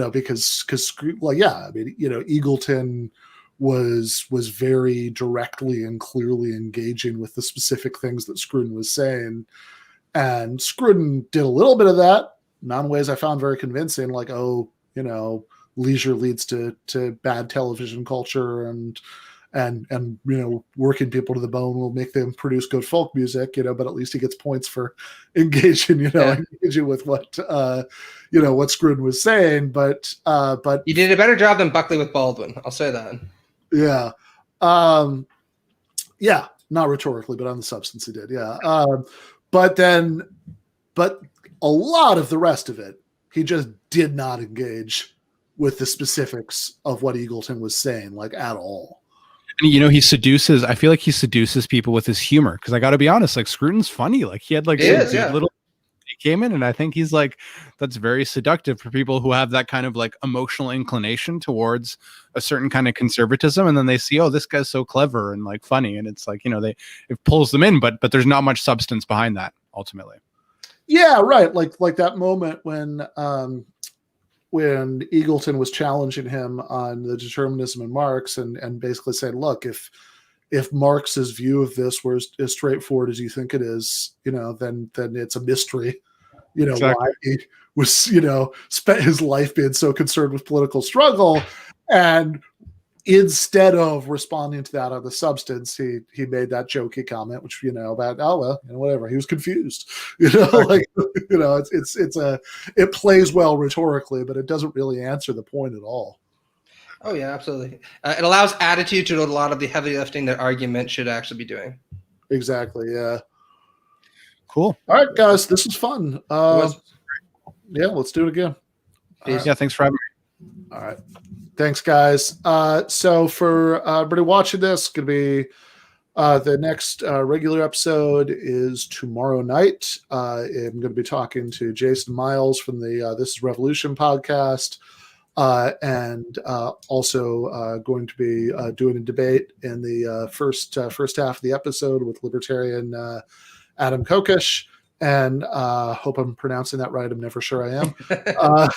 And on Wednesday, going to do one of our movie live streams with Jacobin deputy editor Micah Utrecht and our producer Forrest Miller and philosophy professor Ryan Lake to talk about Full Metal Jacket. Good movie. Yeah, movie, yeah, love that movie. And on this next Sunday, there's no the regular Sunday night debate live streams. We're not going to do it this Sunday because it's Valentine's Day, and if I took 3 hours off to do that wouldn't go well for me. But the following Sunday, the 21st, I think Ryan Lake and Mark Warren are going to be back, and we're going to do William Lane Craig versus Shelley Kagan on morality. So should be an interesting one to see. That next regular episode is going to be tomorrow at 7:30 Eastern, and I'll see everybody then.